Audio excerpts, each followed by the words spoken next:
ओम वाङ्मयस्यस्तु ओम हृस्वर्मे प्राणस्तु ओम अक्षोर्मे चक्षुस्तु ओम अधिगोर्मे स्वप्नस्तु ओम बाहुर्मे बलवस्तु ओम हर्भर्मे हर्यस्तु ओम हरिष्ठानि पिण्डानि नमस्तकामि सन्तु ओम विश्वानि देवसवितनतानि परस्तुव यद्भद्रं तन्नयास्तुव तु सर्वेश सकल सुखदाता शुद्ध स्वरूप विधाता है उसके कष्ट नष्ट हो जाते शरण तेरी जो आता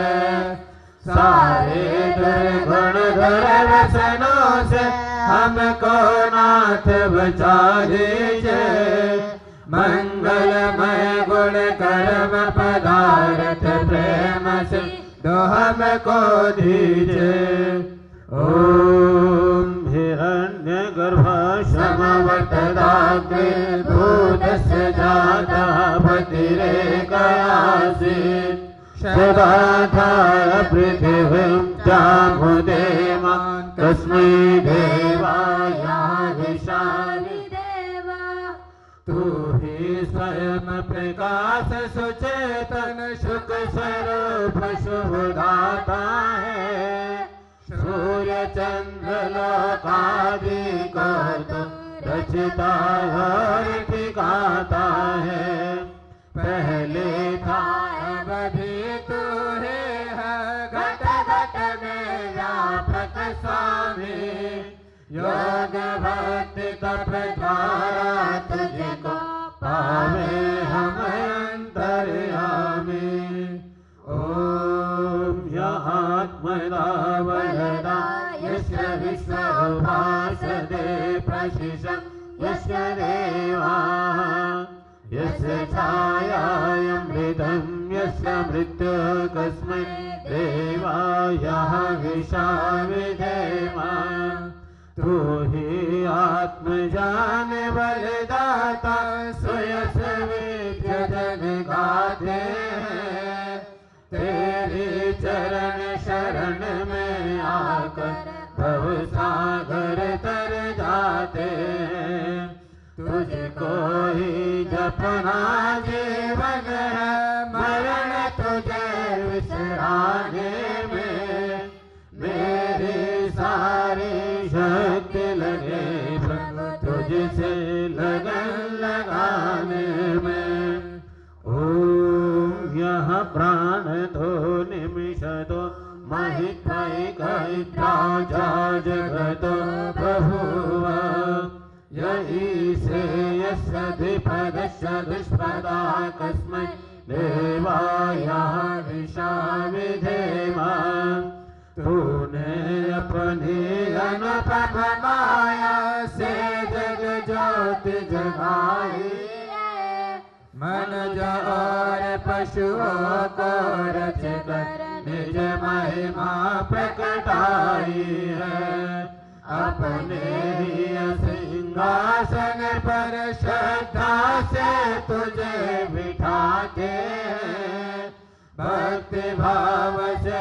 भेंट लेकर शरण तुम्हारी आते हैं ओम ये नद्यो रुद्रा पृथ्वी जलिना येन स्वास्थ्यभितं येन नाकः यो अंतरिक्षे रजसो विमानः कस्मै देवाय विशामि देवा तारे रविचंद्रादिक रच कर निज प्रकाश चमकाया है धरणी को धारण कर तूने कौशल अलग लखाया है तू ही विश्व विधाता पोषक तेरा ही हम जान धरे शुद्ध भाव से भगवान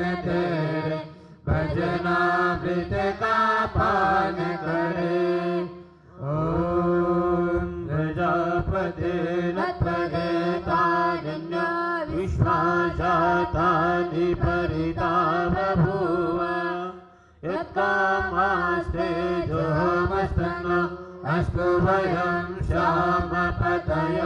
श्यामपतयोरयिणाम् तुझसे बड़ा न कोई जग में सब में तू ही समाया है जड़ चेतन सब तेरी रचना तुझ में आश्रय पाया है हे सर्वोपरि विभव विश्व का तूने साज सजाया है धन दौलत भरपूर दीजिए यही भक्त को भाया है ओम सानो बंधुर्जनिता सविधाता धामानि वेद भुवनानि विश्वा यत्र देवायमृतमानसा नास्तितीय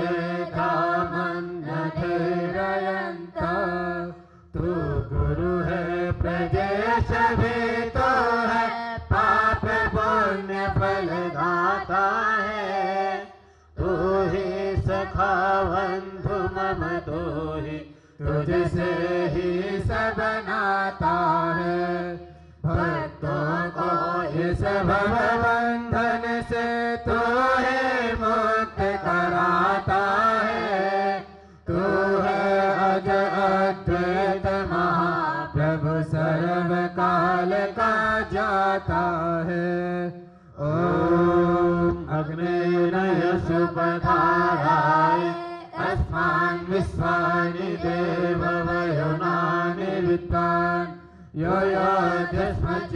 योऽध्यस्मज्योराढमेन भूयिष्ठां देवमयुक्तिं विधेम तू है स्वयं प्रकाश रूप प्रभु सबका सृजनहार तू ही रचना निश दिन रटे तुम्ही को मन में बसना सदा तू ही कुटिल पाप से हमें बचात रहना हरदम दया निधान अपने भक्त जनों को भगवान दीजिए यही विशद वरदान अपने भक्त जनों को प्रभुवर दीजिए यही विशद वरदान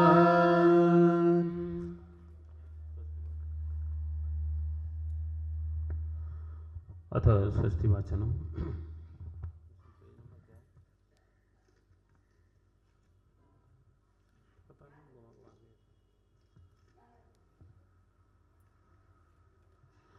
पृष्ठ संख्या 41 नंबर निकालेंगे आप लोगों के पास किताब है ओम अग्निमीणे पुरोहितं यज्ञस्य देवमृत्युजम् होतारं रत्नदातमम् ओम सनापितेव सूनवे अग्ने सोपायनो भव सचस्वाना स्वस्ते ओम स्वस्तिनो विमीतामस्विना भव स्वस्ति देव्यादिति नर्मणः स्वस्ति भूषा अस्रो दधातुनः स्वस्ति द्यावा पृथिवी सुचेतना ओम स्वस्ते वयं प्रवामहे सोमं स्वस्ति पुनस्स्पते बृहस्पतिं सर्वगणं स्वस्ते स्वस्ति आदित्यासो भवन्तु नः ओम विश्वे देवानो अध्याय स्वस्ते वैश्वानरो वसुरग्नि स्वस्ते देवावन्तिपदा स्वस्ते स्वस्तिनो रुद्रा पातुं वसः ओम स्वस्ति मित्रा वर्णा स्वस्ति पंथे रेवती स्वस्ति न इंद्रश्चाग्नि स्वस्तिनो अयते कृति ओम स्वस्ति बन्धा मनोचरेम सूर्या चन्द्रमसा विभा पुनर्दयिताग्निदा जानता संगमे महि ओम ये देवानां यज्ञानां मनोर्जिता अमृता ऋतज्जः तेनो रासक्ता मृगायं मध्योयं पातवी स्वस्तिभिः सदा नः ओम ये प्रियो माता मदे पया प्रियो शब्दोरिति रक्तवर्रा उक्त सुस्नो भ्रष्टवनं स्वप्नसस्थं आदित्यं अनुमता स्वस्ते ओम निचक्षुषो अनिमिषन्तो हरणाब्देवासो मृतत्मानसो ज्योतिरथा अयमाया अनागसो दिवो वर्षमाणं वसते स्वस्ते ओम सम्राजो यो शुभ्रतो यजमायु प्रवृता ततिरेति वीक्षं ता आविवास नमसा सुप्रतिभिर्महु आदित्यं ऐतिं सृष्टये ओम को व स्तोमं धादतियं जुजोषत विश्वे देवासो मनसो तिष्ठन को भूद्वनं तु विजात अरं करद्धेनः पश्यदित्यः सृष्टये ओम येभ्यो होत्रा प्रथमा माहेजी मनुष्यमिधाग्निर्मनसा सप्तहोत्रभिः ता आदित्यं अवयं सर्वयक्षता सुगानः करत सुपता सृष्टये ओम य ईश्वरे भुवनस्य प्रचेतसो विश्वस्तातुर्जगतश्च मन्तवः तेन कृताद कृते तेन सस्परद्यः देवासा पुप्रता सृष्टये ओम भरेश्वरेन्द्रं स्वभं हवामहे शुक्रतं दैव्यं जनम् अग्निं मित्रं वर्णं चाते भगं त्यावा पृथ्वी मरुता सृष्टये ओम शूत्रावणं पृथ्वीं त्यामनेहसं सुसर्माणमदं सुप्रणीतिं दैव्यं नामं सुरित्रामनागस्यवन्तिमारुहेम सृष्टये ओम विश्वे अयित्रा अधिवोचतो तैत्राया नो दुरीवा अभिहुतः सत्तया वो देव हूत्या हुएम शृण्मतो देवा अवसे सृष्टये ओम अपामी वपा विश्वा मनाहुतिर्दुरिदत्रा मखायता आरे देवा देशो अश्मद्देहु तनूरुणः सर्मयक्षिता स्वस्ते ओम अरिष्टा समर्तो विश्व एदति प्रप्रयाविर्धर्मणस्परे यमादित्यासो नयथा सुनीतिर्विश्वानि दुरिता स्वस्ते ओम यम देवासु अथवाजशात यम शूरशाता मरतो हिते धने प्रातर्यावणं रथमिनसानसमिरिसन्त्यमारुहेमा स्वस्ते ओम स्वस्ति न पंथासु धर्मसु स्वस्ति वृजसे स्वर्वते स्वस्ति न पुत्रकुलतोषि होनिषि स्वस्तिराय मनतो ददातनः ओम स्वस्ति रिद्धि प्रपते सिक्वस्यावाममेति शानो अमासु अमृणो निपातो शावेशा भवतु देवगोपा ओम ईशेतोर्जेत्वा वायवहिस्तदेव सविता प्रार्थयतु श्रेष्ठतमाय कर्मणा आप्यायद्वा मग्ना इन्द्राय भागं व्रजवतीरनमीव अयक्षमा माहस्तेन ईशतमाघशं शोध्रुवा अस्मिन् गोपतौ शातववीयजमानस्य पशून् पाहि ओम मानो भद्रः क्रतवो यन्तो विश्वतो दब्धाशो अपरीताशदुभिदः देवानो यथा शमशद्भिदे असन्नप्रायुवो रक्षितारो दिवे दिवे ओम देवानां भद्रं शुमिते शूयतां देवानागुं रातिरभिनो निवर्ततां देवानागुं शक्यमुपषेधिमा वयं देवान आयुः प्रतिरन्तु जीवसे ओम धमीशानं जगत्सस्पतिं धियं जिन्वसे होमहे वयम् पूषानो यथा वेदशामशद्भिरे रक्षिता पायुरदब्धाः स्वस्तये ओम स्वस्ति न इन्द्रो वृधश्रवाः स्वस्ति नः पूषा विश्ववेदाः स्वस्ति न दाक्षो हरिष्ठनेमि स्वस्ति नो बृहस्पति दधातु ओम भद्रं कर्णेभिः शृणुयाम देवा भद्रं पक्षेमाक्षभिर्यजत्राः स्थिरैरङ्गैः सृष्टुवागुं स्वस्तनो भ्रवसीमहि देवहितं यदायुः ओम अग्न्यायाहि वीतये घृणानो हव्यदातये निहोतासस्य वर्षे ओम त्वमग्ने यजानां होता विश्वेषां धिता देवेभिर्मानुषे जने ओम नीति सप्ता पर्यन्ति विश्वरूपाणि विप्रता वाचस्पतिर्बलां तेषां तन्वो अद्य ददातु मेति स्वस्ति वाचनम्। अग्निधान की तैयारी। दीपक आप लोगों के सामने रखा हुआ है, माचिस भी है, दीप प्रज्वलित करेंगे। अरे बंधुओं,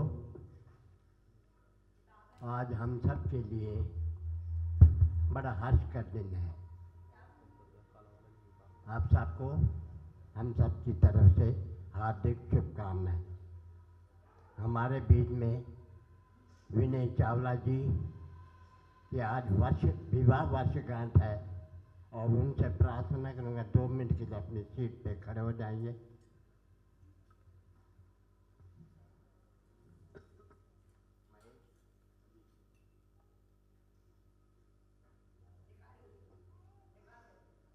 सानी जी आइए।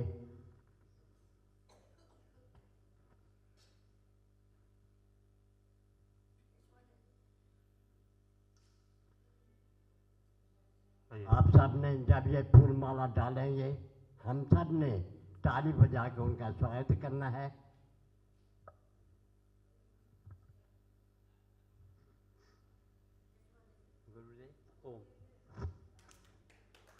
ओम स्वस्ति न इंद्रो बृहस्पतिः स्वस्ति न पूषा विश्ववेदाः स्वस्ति न साक्षो हरिष्ठनेमि स्वस्ति नो बृहस्पति दधातु। बहुत सुंदर। आज विनय चावला जी और श्रीमती महेश चावला जी का विवाह वर्षगांठ परमपिता परमात्मा की कृपा से आज कितने वर्ष हो गए जी चावला जी आज आपके? अजी कितने बताए? 36। आइए, बहुत सुंदर। अपने गृहस्थ जीवन के 36 वसंत ऋतुओं को पूर्ण करते हुए 37वें वसंत ऋतु में प्रारंभ करते हुए बहुत सुंदर परमपिता परमात्मा आपके गृहस्थ जीवन को इसी तरह से जो भाव, जो श्रद्धा, जो यज्ञ के प्रति, जो गुरुकुल के बच्चों के प्रति, जो समाज के प्रति जो है परमात्मा ने श्रद्धा भाव को बना करके रखे। और हमारे बीच में भाई संजय सेठी जी और उनके भाई साहब जी बैठे हुए हैं। उनके माता पिताजी की का भी आज स्मृति दिवस है। इधर मनीष चोपड़ा जी और उनके भाई साहब जी आए हुए हैं। उनके श्रीमान सुरेंद्र चोपड़ा जी जो हमारे रेगुलर रहने वाले सदस्य थे, आज वो हम लोगों के बीच में नहीं है, पर उनके बच्चे उनका जन्मदिन भी, अपने पिताजी का जन्मदिन भी मनाने के लिए आर्य समाज रानीबाग के प्रांगण में आए हुए हैं। बहुत सुंदर, बहुत सारी शुभकामनाएं। आइए, अग्निदान की तैयारी। आप लोगों के पास में माचिस से पहले दीप प्रज्वलित करेंगे, उसके बाद में प्लेट जो रखी हुई है, इस प्लेट में कपूर रख करके इस प्लेट को लेकर के खड़े हो जाएंगे। आप सभी लोग दीप प्रज्वलित कीजिए, दीपक जलाइए, पहले माचिस जलाइए, माचिस का तिल्ला। ओम भूर्भुवः स्वः। ये पानी यहाँ पीने की आवश्यकता नहीं, आपको बता देता हूँ, नहीं, न रखने की और न पीने की कोई आवश्यकता नहीं है। जब तक यज्ञ की वेदी पर बैठेंगे, ये खान पान ये सारा का सारा आप या तो पहले करके आएँ या बाद में कर लें। इसको थोड़ा सा ये निवेदन के साथ में आगे के लिए इस चीज़ का ध्यान रखें आप। चले, प्लेट में कपूर रखिए, प्लेट में अग्निदान करके खड़े हो जाएंगे कपूर लेकर के। प्लेट में रख लीजिए। ओम भूर्भुवः स्वः पृथिवी भवर्नाथस्यास्ते पृथिवी देवयजन पृष्ठे अग्निमन्नाद्यमन्नाध्यायारथे। वैसी माचिस से जला दे, तब भी होगा, तब तक तो भैया। चलिए, बीच में स्थापित करेंगे बड़े भाव श्रद्धा के साथ में, और स्थापित करके अग्नि को थोड़ा सा संभाल लेंगे। स्थापित कीजिए आराम से और अग्नि को संभालिए। 1-2 बच्चा उधर से, कोई बड़ा बच्चा है, वैसे बड़े बच्चे तो नहीं है, जो भी है थोड़ा समझदार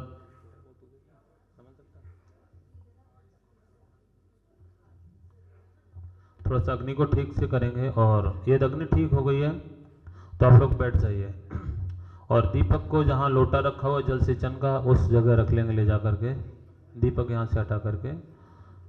चलिए बैठ जाइए, आप लोग बैठ जाइए, सभी लोग बैठे एक बार। बहुत सुंदर, बैठो, बहुत अच्छे, हाथ जोड़िए। ओम उद्भुत स्वाग्नेः प्रतिजाग्रहेत्वमिष्टाभूते शुभं श्रीजेधामयं च अस्मिन् सदस्ते यतुदरस्मे विश्वे देवा युजमानस्य शीरद। दीपक हटाओ यहाँ से, दीपक को वहीं रख लीजिए, ईशान कोण में लेके जाओ, जहाँ लोटा रखो वहाँ दीपक को रखो और संविधान संविधाएं आपके सामने हैं। एक एक संविधा लेकर के एक दूसरे को स्पर्श कर लेंगे और नहीं तो हाथ जोड़ करके बैठेंगे। संविधाएं नहीं तो हाथ जोड़ के बैठे। ओम अयंतमयात्मा जात वेदस्तेने दस्वरदस्वजेद्धवर्धया चाश्वान् बधया पुष्पे ब्रह्मवर्चसे नान्ना तेन शमेधया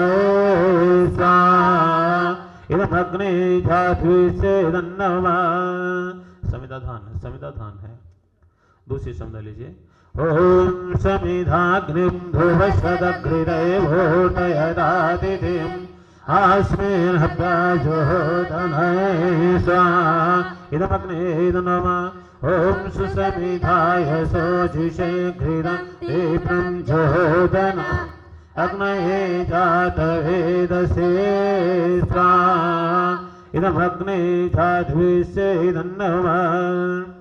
ओम तन्त्वा समिघिरङ्घिरोघृतेन वर्धयामसि विरक्षोषाय विष्टये स्वाहा इदमग्ने अंघ्रिषेदन्नवा।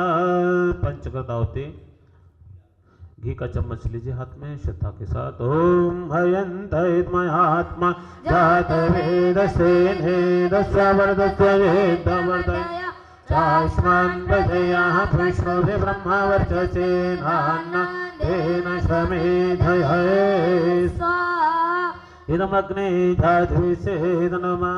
ओम हयन्तमयात्मा जातवेदसेने दस्वरदस्वजेद्धवर्धया चाश्वान् बधया पुष्पे ब्रह्मवर्चसे नान्ना तेन शमेधया स्वाहा इदमग्ने जातवेदनमः।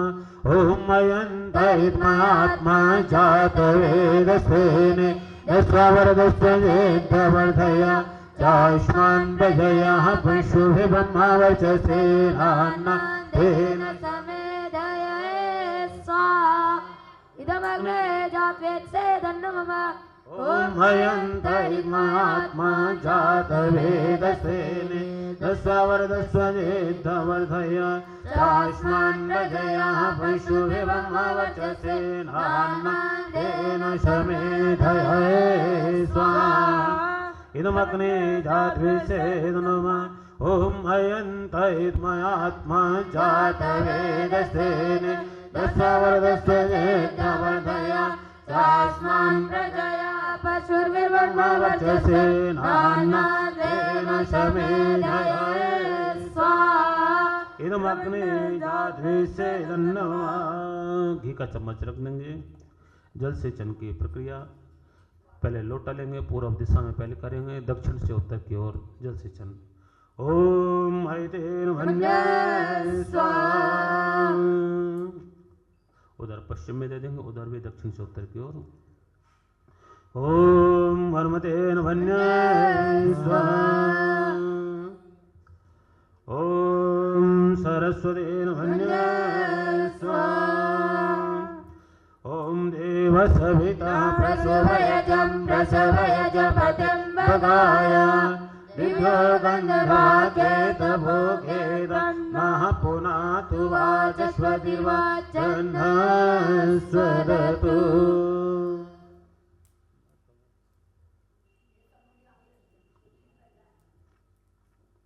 चारों दिशाओं में जल सेचन।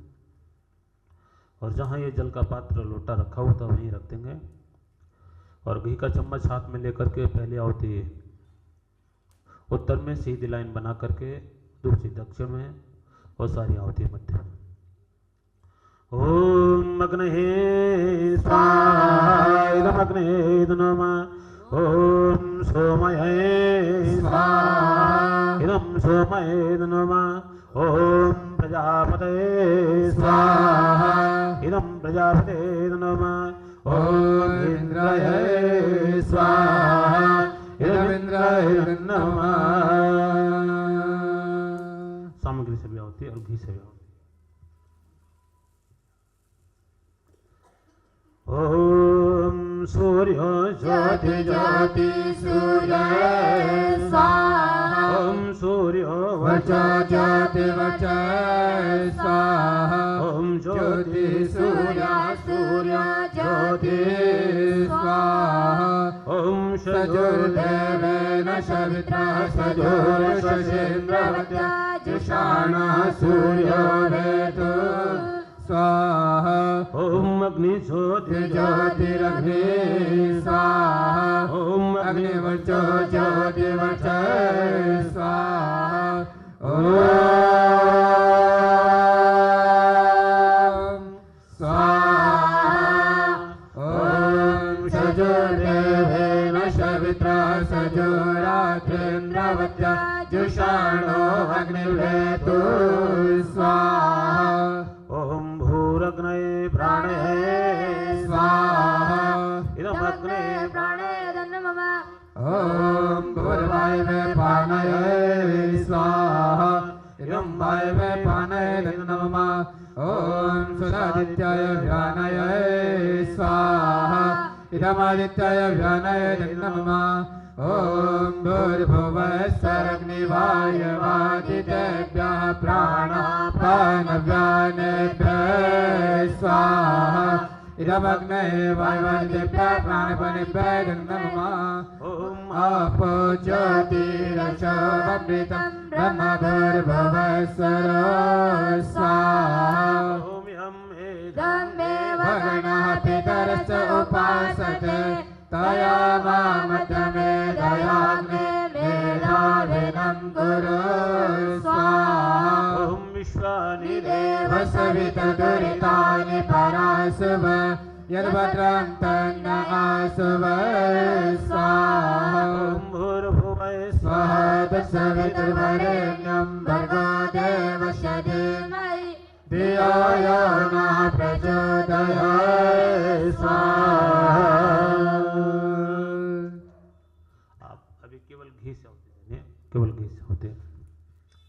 ॐ अग्नये स्वाहा इदमग्नये नमः ॐ सोमये स्वाहा इदं सोमये नमः ॐ प्रजापतये स्वाहा इदं प्रजापतये नमः ॐ इन्द्राय स्वाहा इदमिन्द्राय नमः ॐ भूरग्नये स्वाहा इदमग्नये नमः ॐ भुवर्वायवे स्वाहा इदं वायवे नमः ॐ सुरादित्याय स्वाहा इदमादित्याय नमः ॐ भूर्भुवः स्वरग्निवाय यवादितेभ्यः स्वाहा इदमग्ने वायवादितेभ्यः नमः शिष्ट करता होते ॐ यदस्य कर्मणो तरेरिचं विद्वानो न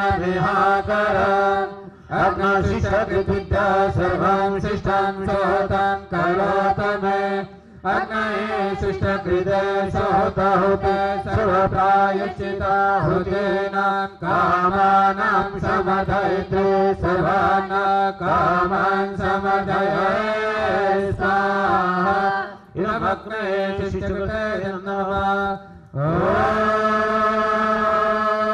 ॐ स्वाहा इदं प्रजापते नमः ॐ स्तुता मया वरदा वेदमाता प्रचोदयन्तां पावमाने दुजानाम् आय प्राणं प्रजां प्रसन्देन्द्रऋणं ब्रह्मवर्चसं मयं दत्त्वा वेदब्रह्मलोकं स्वाहा ॐ भूर्भुवः स्वः अग्न आयुंषि भवसा सुभोजमिषं च नः आरे वादशदक्षणं स्वाहा इदमग्ने भवानये नमः ॐ भूर्भुवः स्वः अग्ने ऋषि भवमाना पञ्चजना पुरोहिता तमे महे महागयं स्वाहा इदमग्ने भवानये नमः ॐ भूर्भुवः स्वः अग्ने भवसु स्वपा अस्मे वर्चसु वीर्यं ददद्रहे महिपोषं स्वाहा इदमग्ने भवानये नमः ॐ भूर्भुवः स्वः प्रजापतेन त्वदेतानि विश्वा जातानि परिता बभूव यत्कामाश्च जोहमसन्नो अस्तु भयं श्यामपतयोरयीणां स्वाहा इदं प्रजापते नमः समग्र से भवति ओम तन्नो अग्ने वरुणस्य विद्वान् देवसहेण अभयासि शिष्टः यजिषो वह्नितमः सुजान विश्वाद्वेषांसि प्रमुदस्मै स्वाहा इदम् अग्ने वणभविद नमः ॐ सत्वन्नो अग्ने भवो भवो तेन दिष्टौ अस्या उषसो वृष्टौ अवयक्षन्नो वरुणं हराण व्रीहिमृणेकं सुहवो न एधि स्वाहा इदम् अग्ने वणभविद नमः ओम इमं मे वरुणश्रुति हवमध्या च वृणया त्वामवसुराचके स्वाहा इदं वर्णयेद नमः ॐ तन्त्वायामि ब्रह्मणा वन्दमान सदा शास्ते यजमानो हविर्भिः अहेणमानो वरुणे हवोद्धुरशंसमान आयो प्रमोषे स्वाहा इदं वर्णयेद नमः ओम एते शतं वरुणये शशं यजया पाशाविततामहन्तः देविनो अद्या सवितोत विष्णो विश्व मुञ्चन्तु मरुता स्वर्गे स्वाहा इदं वर्णय शत्रुभ्यो विषेभ्यो देवेभ्यो मनुष्येभ्यो स्वर्गेभ्यो नमः ओम अयाशाग्नि अस्य न विश्वत्वा पित्वा मयासि अयानो यजं वह सयानो देहि भेषजगो स्वाहा इदमग्ने ऐसे नमः ओम उदित्यं वर्णपाशमिमध्यं सखाय अथ वयमादित्य प्रतितवानागशो अदितये स्यामहे स्वाहा इदं वर्णयते ते च नमः ओम भवतन्ना समनौ सचेतसा भरे पशौ मायजं हिंसितं मायजपद जातवेदशो शिवो भवतमध्यनये स्वाहा इदं जाधुरब्रह्मविदं नमः ओम भूर्भुवः स्वः तत्सवितुर्वरेण्यं भर्गो देवस्य धीमहि धियो यो न प्रचोदयात् स्वाहा। आइए, बहुत सुंदर। जैसे कि पहले अजय साहब जी बता चुके हैं, आज महेश चावला और विनय चावला जी की विवाह वर्षगांठ बहुत सुंदर वेद की ऋचाओं के माध्यम से आपके गृहस्थ जीवन की यशस्वी कामनाएं। ये जो विवाह वर्षगांठ और ये जो विवाह संस्कार हमारे जीवन का सबसे महत्वपूर्ण संस्कार है, और सबसे महत्वपूर्ण संस्कार होने के साथ साथ में सबसे बड़ी और सबसे जिम्मेदारी का ये संस्कार है। इस जीवन में, इस गृहस्थ आश्रम में रह करके ही हम अपने जीवन को सुंदर बनाने का अवसर परमात्मा ने जो हमको दिया हुआ है। बहुत सुंदर आपका गृहस्थ जीवन चले, आप अपने गृहस्थ जीवन में निरंतर आनंद को प्राप्त करें, इस भाव और श्रद्धा के साथ बहुत सुंदर वेद की ऋचाएं। ओम विश्वानि देव सविता दुरितानि परासु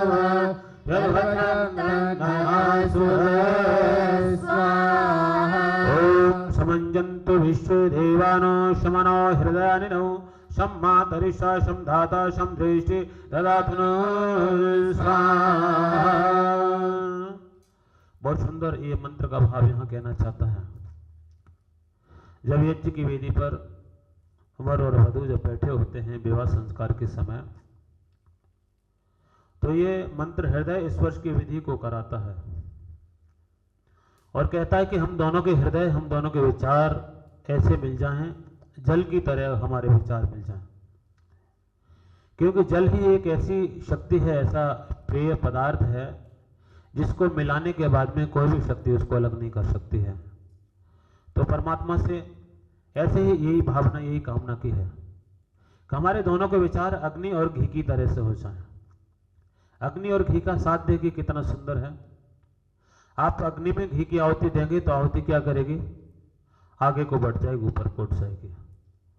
और 1 चम्मच पानी डाल दीजिए तो क्या करेगी, अग्नि शांत हो जाएगी।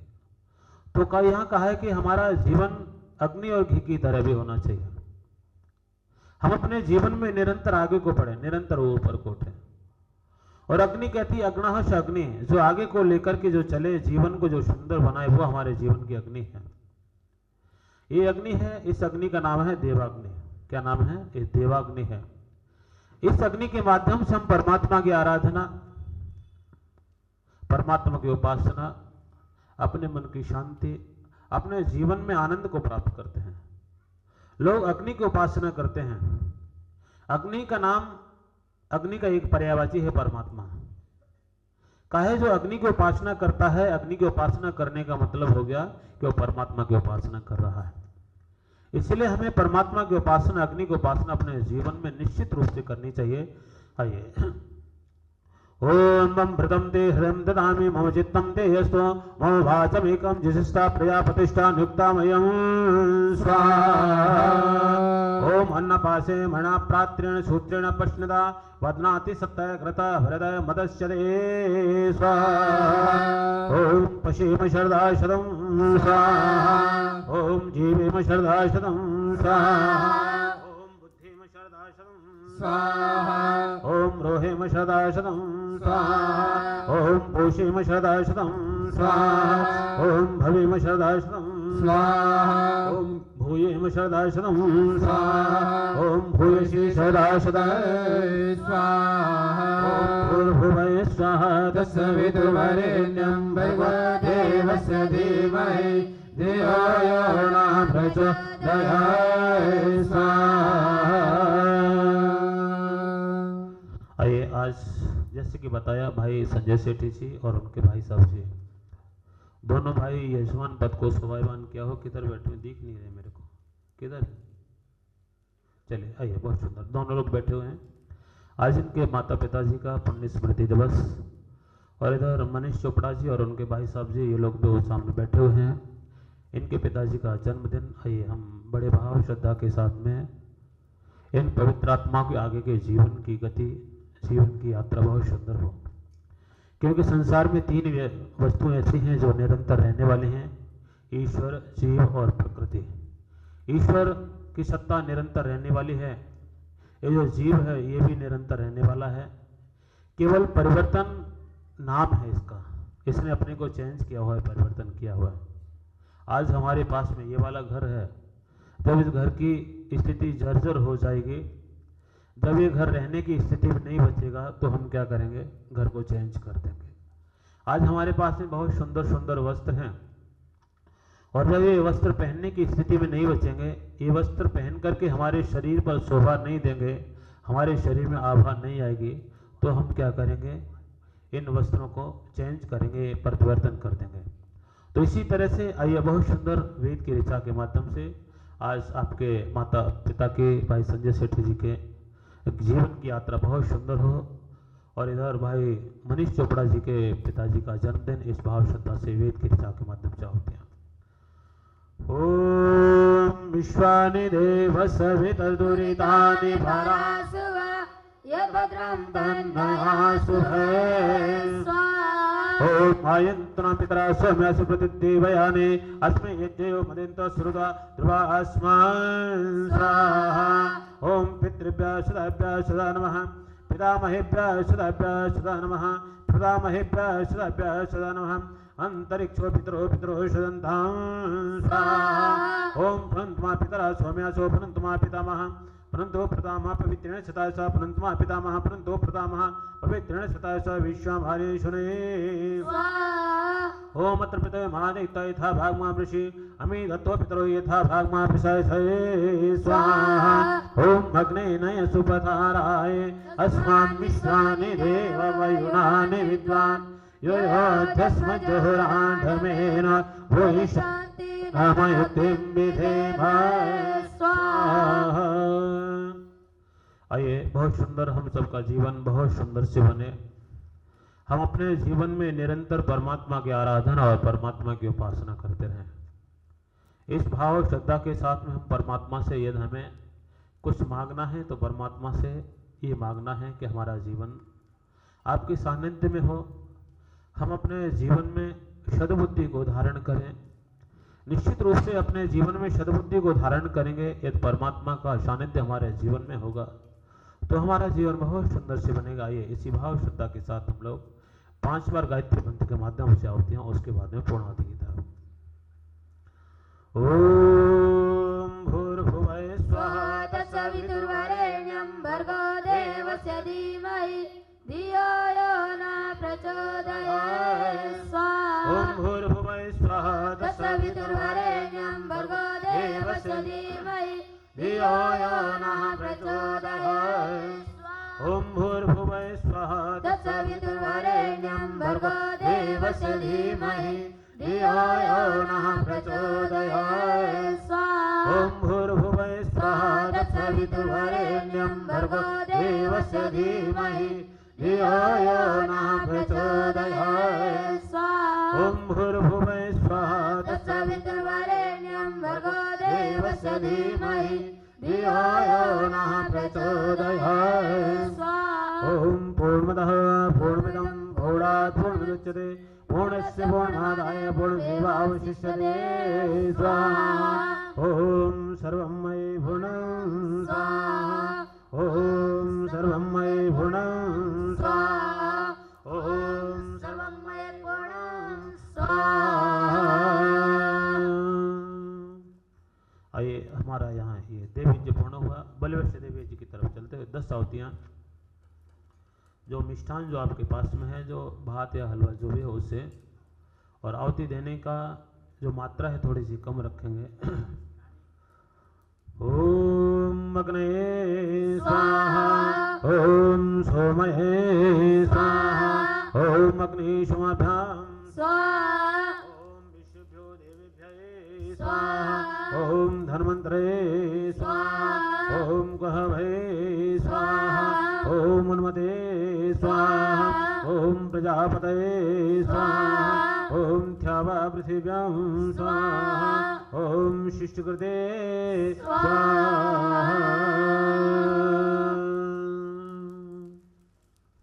आइए, बहुत सुंदर हमने इस यज्ञ के आयोजन को, यज्ञ के कार्यक्रम को यहीं पर पूर्ण किया परमपिता परमात्मा की कृपा से। अब हम लोग बड़े श्रद्धा और भाव के साथ में यज्ञ की प्रार्थना की तरफ चलते हुए योज रूप प्रभु हमारे भाव उज्ज्वल कीजिए, छोड़ दे पेछल कपट को मानसिक बल दीजिए, वेद की बोले ऋचाए सत्य को धारण करे, हर्ष में हो मग्न सारे शोक सागर से करे, अष्ट में धाति कर चाहे यज्ञ पर उपकार को, धर्म मर्यादा चला कर लाभ दे सारे को, नित्य श्रद्धा भक्ति से यादें हम करते रहे, रोग पीड़ित विश्व के संताप सब हरते रहे, भावना मिट जाए मन से पाप अत्याचार के, कामनाएं पूर्ण होवे यज्ञ से नर नार की, लाभकारी हो हवन प्राणधारी के लिए, वायु जल सर्वत्र हो शुभ गंध को धारण किए,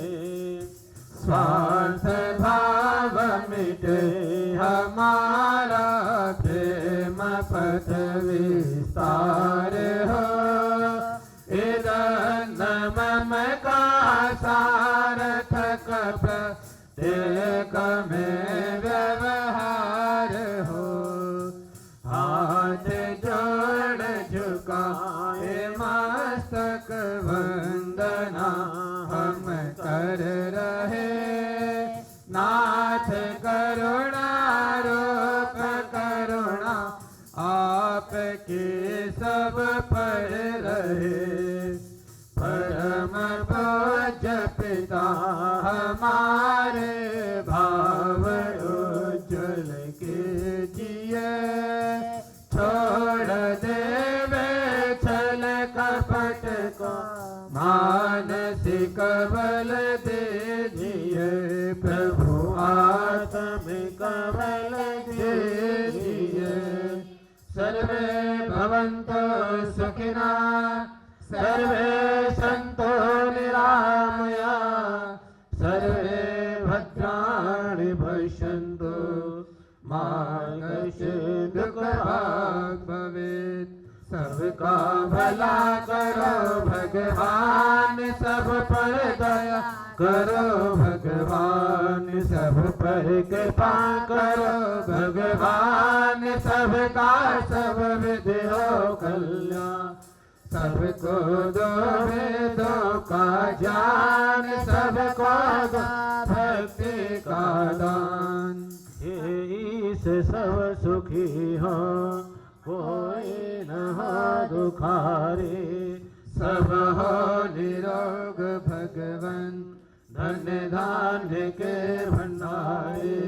सब भात भाव देखे, सन्मार्ग के पथिक हो। दुखिया न कोई होवे, सृष्टि में प्राण धारे। त्वमेव माता च पिता त्वमेव, त्वमेव बन्धो च सखा त्वमेव, त्वमेव विद्या द्रविणं त्वमेव, त्वमेव सर्वं मम देव देव, त्वमेव सर्वं मम देव देव।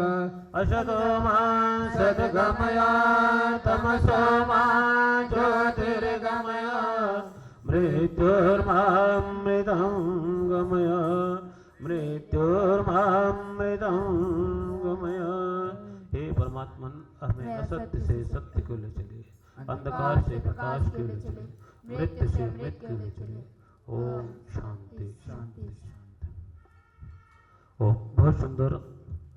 हम सब ने मिलकर के बड़े श्रद्धा और भक्ति भाव के साथ में इस विशाल यज्ञ का आयोजन आज रानीबाग आर्य समाज के प्रांगण में किया हुआ। एक कड़ी और बाकी अभी शेष रहती है, आशीर्वाद की कड़ी। उस आशीर्वाद की कड़ी को करने के बाद में जो भजन की प्रक्रिया है वो आगे को बढ़ाएंगे। अभी 2-4 बच्चे इधर आ जाएंगे, ये हवन कुंड हटा करके और इस सारा का सारा जो यज्ञ के जो पात्र हैं उनको हटा देंगे, इतने व्यवस्था हो जाएगी। और साथ में आशीर्वाद की भी प्रक्रिया पूरी हो जाएगी। हमारे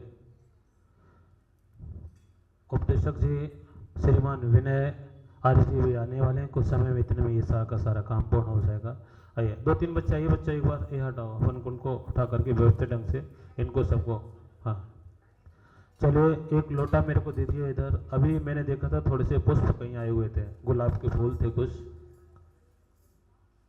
चलिए, जो लोग बैठे हुए हैं इधर दाएं बाएं उन लोगों को दीजिए, और जो लोग यज्ञ की वेदी पर बैठे हुए हैं वो लोग बड़े भाव और श्रद्धा के साथ में हाथ जोड़ करके बैठते हुए और आशीर्वाद लेंगे और हमारे साथ मिलकर के बोलेंगे। 1 मिनट के लिए रुक जाइए, थोड़ा सा और ये प्रक्रिया पूरी हो जाए। चलिए आइए, हमारे एक जल का लोटा मेरे को दीजिए जरा, एक जल का लोटा दीजिए ना, जल है उसमें। ओम सत्या सन्तु यजमानस्य कामः, ओम सफला सन्तु यजमानस्य कामः, ओम पूर्णा सन्तु यजमानस्य कामः, ओम सौभाग्यमस्तु, ओम शुभं भवतु, ओम कल्याणमस्तु। ओम स्वस्ति स्वस्ति स्वस्ति। स्वस्ति न इन्द्रो बृहस्पतिर्वाः, स्वस्ति न पूषा विश्ववेदाः, स्वस्ति न साक्षु अरिष्टनेमि, स्वस्ति न बृहस्पतिर्दधातु।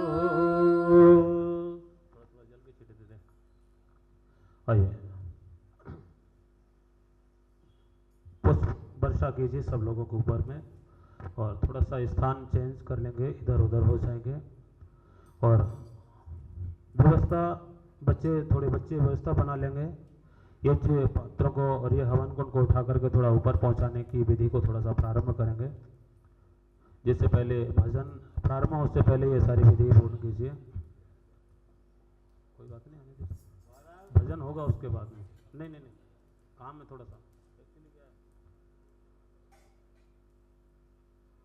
चलिए, व्यवस्था भी हो जाएगी इतने में।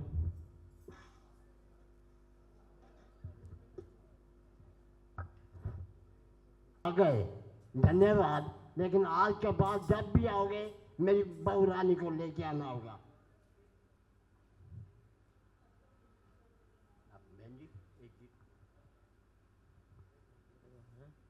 बहुत सुंदर, सबने मिलकर के सिरे सबसे पहले ब्रह्म यज, फिर उसके बाद देव यज।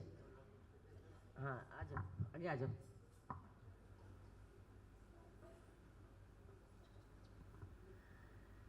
ये इतना सुंदर प्रयास हमारे भाई साहब करते हैं, सबको जोड़ने के लिए, सबको प्यार इतना बांटते हैं। हम सब इतने अभागे हैं, हम प्यार ले नहीं पाते इनका।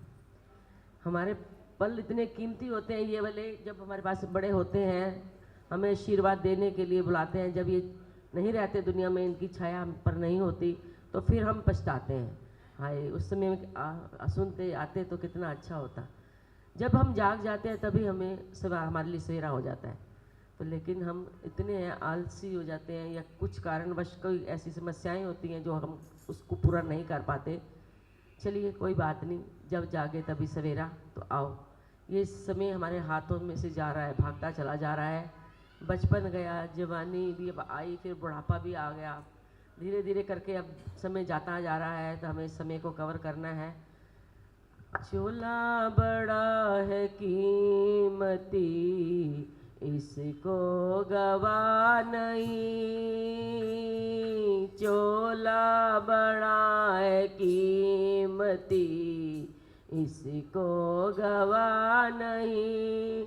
पाया है बड़ी देर से, इसको गवा नहीं। पाया है बड़ी देर से, इसको गवा नहीं। चोला बड़ा है कीमती, इसको गवा नहीं। चोला बड़ा है कीमती, इसको गवा नहीं। ये तन मिला था तुझको प्रभु भक्ति के लिए। ये तन मिला था तुझको प्रभु भक्ति के लिए। तूने समय गवा दिया, लोहा छुआ नहीं। तू अपने मन की मौज में इसको लगा नहीं। तू अपने मन की मौज में इसको लगा नहीं। चोला बड़ा है कीमती, इसको गवा नहीं। चोला बड़ा है कीमती, इसको गवा नहीं। बुद्धि मिली थी तुझको प्रभु भक्ति के लिए। बुद्धि मिली थी तुझको प्रभु भक्ति के लिए। मूर्ख विषयों की खाक में इसको लगा नहीं। मूर्ख विषयों की खाक में इसको लगा नहीं। चोला बड़ा है कीमती, इसको गवा नहीं। चोला बड़ा है कीमती, इसको गवा नहीं। ईश्वर की प्रेम भक्ति थी पारस तेरे लिए। ईश्वर की प्रेम भक्ति थी पारस तेरे लिए। तूने समय गवा दिया, लोहा छुआ नहीं, तूने समय गवा दिया। लोहा छुआ नहीं, चोला बड़ा है कीमती, इसको गवा नहीं। चोला बड़ा है कीमती, इसको गवा नहीं। पाया है बड़ी देर से, को गवा नहीं। पाया है बड़ी नहीं, चोला बड़ा है कीमती, इसको गवा नहीं। चोला बड़ा कीमती, इसको गवा नहीं। जब 3 पार्ट हमारे निकल गए तो चौथा बाकी बचा हमारे पास, जो अब हमारे पास है। अब हम बुढ़ापे की ओर बढ़ रहे हैं। सौदा किया था घाटे का, आयु चली गई। सौदा किया था घाटे का, आयु चली गई। जीवन की सांझ आ गई, तुझको पता नहीं। जीवन की सांझ आ गई, तुझको पता नहीं। चोला बड़ा है कीमती, इसको गवा नहीं। चोला बड़ा है कीमती, इसको गवा नहीं। हमारे बीच में विनय जी आ चुके हैं, सभी अभिनंदन कर रहे हैं। विनय जी को मैं नमन करती हूँ। ओ बंधुओं, आज हम लोग स्वामी श्रद्धानंद जी का जन्म दिवस मना रहे हैं। 12 फरवरी को महर्षि दयानंद सरस्वती जी के जन्म दिवस के अवसर पर कार्यक्रमों की श्रृंखला पूरे दिल्ली में आरंभ की गई थी और तब से निरंतर स्वामी दयानंद के जन्म दिवस, बौद्ध उत्सव और आज स्वामी श्रद्धानंद जी के जन्म दिवस के अवसर पर उस कार्यक्रमों की श्रृंखला के समापन के रूप में आज शाम को 4 बजे NDMC convention hall Connaught place में उसका समापन समारोह किया जाएगा। तो आप सभी लोग भी उसमें सम्मिलित हों। उसी श्रृंखला में आज का ये कार्यक्रम भी आयोजित किया गया और लगभग पूरे जो 12 दिन का कार्यक्रम था, 11 दिन का, सुबह शाम लगभग प्रतिदिन ये 2-2 दिन कार्यक्रम हर क्षेत्र में चलाए गए थे। आज भी 2 कार्यक्रम हैं। 1:30 बजे टाउन हॉल में स्वामी श्रद्धानंद की यहाँ प्रतिमा लगी हुई है, वहाँ कार्यक्रम भी होगा। उसके बाद 3:30 बजे से कार्यक्रम जो है NDMC कन्वेंशन हॉल में भी होगा। तो आज विनय जी जो है सुबह 3 बजे आप देखो कहीं से आए हैं और अपनी कमिटमेंट थी टाइम की, तो इसलिए वो समय पर यहाँ पर पहुँच गए हैं। आप, मैं समझता हूँ कि रानीबाग आर्य समाज सौभाग्यशाली कि इनके विचार हमें सुनने को समय समय पर मिलते हैं, क्योंकि इनका समय जो है वो इतना व्यस्त कार्यक्रम रहता है पूरे दिन में, तो शायद बात भी करें तो आपस में बात नहीं हो पाती, फ़ोन भी इतने ज़्यादा रहते हैं इनके। तो आज हमारे बीच में इनके एक बार करतल ध्वनि से हम इनका स्वागत करते हैं और विभु आगे से अनुरोध करूँगा आदरणीय विनय जी का पीत वस्त्र द्वारा स्वागत करेंगे।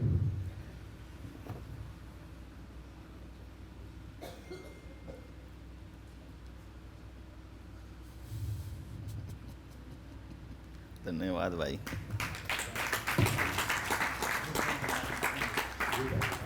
गुलशन कुमार जी से अनुरोध है कि कृपया आदरणीय विनय जी का स्वागत करेंगे।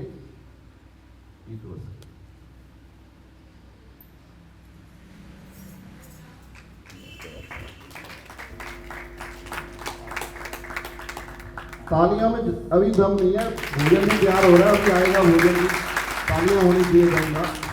हम अपने आप को सुनने के लिए तैयार करें। आदरणीय विनय जी का उद्बोधन आरंभ होगा। मैं आदरणीय विनय जी से अनुरोध करूंगा कृपया अपना उद्बोधन आरंभ करेंगे। विनय आहूजा जी आएंगे।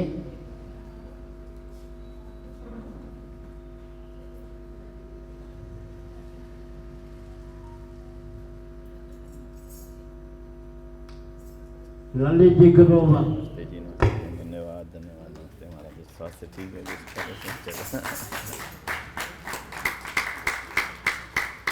धन्यवाद।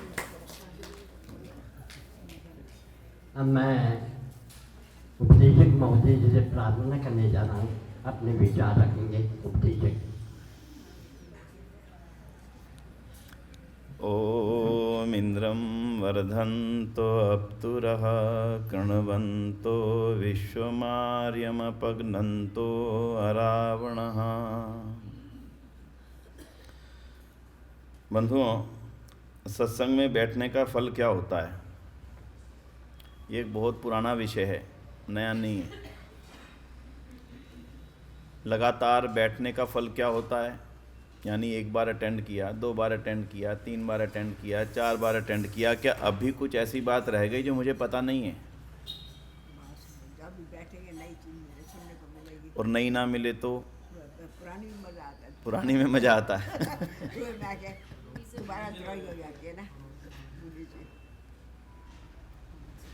जिन भी महापुरुषों के जीवन को हम देखेंगे, उनमें और हम में छोटा सा इतना ही अंतर रह जाता है बस। स्वामी श्रद्धानंद जी का स्वामी दयानंद के सत्संग में जाना हो गया। जाना तो नहीं चाहते थे, पिताजी ने कहा होके आओ। पिताजी की आज्ञा के कारण गए, अपनी इच्छा से तो नहीं गए। क्या बोलेगा एक संस्कृत का विद्वान, अंग्रेजी पढ़े लिखे थे, समझदार थे, युवा थे, पर पिताजी ने कहा तो चलो चलता हूँ। चले गए। सामने आकृति बैठी 6 फुट 9 इंच की, ऊंचा लंबा कद। पहला आकर्षण वही था, इतना ऊंचा लंबा आदमी। हम में से भी कोई 6 फुट से ऊंचा होता तो हम ही देखते हैं सामान्य तौर पे, देखो ना भाई साहब क्या शानदार। उस 6 फुट 9 इंच, गौर वर्ण, हट्टा कट्टा, ये नहीं कोई ऐसा कोई पतला का लंबा ना। फिर जब शब्द सुने, धारा प्रवाह संस्कृत में बोलता सुना, दिमाग हिल गया। यानी बिना इच्छा से आए थे। देख करके मन में ये विचार आया कि मैं अभी तक जो सोचता था संस्कृत में ज्ञान विज्ञान देने वाला भला कौन होगा, यहां पर धारणा बदल गई। कमाल की बात। 3 विश्वास थे मन में। पहला विश्वास था ईश्वर नाम की कोई चीज नहीं है। दूसरा विश्वास था भारतीय संस्कृति से बेकार कुछ नहीं, अंग्रेजियत ही सब कुछ है। और तीसरा विश्वास था अंग्रेजी पढ़े लिखे आदमी को कौन कुछ नई बात बता पाएगा। मैं तो सब कुछ जानता हूं, सब कुछ पढ़ा हूं, इतने बड़े स्कूल में, इतने बड़े कॉलेज में पढ़ा हूं। पर बंधुओं, परिवर्तन तो हो चुका था। प्रश्नोत्तर किए। अब मैं जिस पहली बात पर आ रहा हूं वो आपके साथ में आ रहा हूं। अगर किसी बात को सुनकर के हमारे मन में प्रश्न पैदा नहीं होते तो इसका 2 अर्थ हैं। पहला तो हम पूरी तरह से सहमत हो चुके हैं, या फिर सहमति होने की इच्छा नहीं रही। ठीक है, बोल रहा है। विमान में परिचारिका आती है, वो 4 शब्द बोलती है, पैर कुर्सी की पेटी बांध लीजिए, ये मास्क नीचे आ जाएंगे, ये गेट हैं, यहाँ से कोई दिक्कत आए तो यहाँ से निकल जाना। ये 4 चीज़ें बोलती, हम भी सुन लेते हैं, ख़त्म। उस सुनने का कोई लाभ नहीं। मुझे ऐसा लगता है जब समय आएगा किसी को भी याद नहीं रहेगा उसने क्या बोला था। ये बात ठीक है जी, गलत है? हैं? मैं अनेक बार इसका उदाहरण देता हूँ इस बात का। जो 100-200 यात्राएं कर चुका होगा ना आदमी, आजकल तो नॉर्मल हो गया, जो 100-200 यात्राएं कर चुका होगा हर बार सुनना पड़ता है। उससे नीचे उतर के पूछो, भाई साहब जो परिचारिका ने बोला था क्या बोला था? हाँ, कुछ तो बोला था। एक लाइन याद आएगी, फिर दूसरी आएगी, तीसरी आएगी, क्रम से तो किसी को भी याद नहीं। आप में से भी जितने ने यात्रा करी होंगी वो बता दो। खट्टर साहब ने कम से कम 200 यात्रा तो करी होंगी। खट्टर साहब बता सकते हो?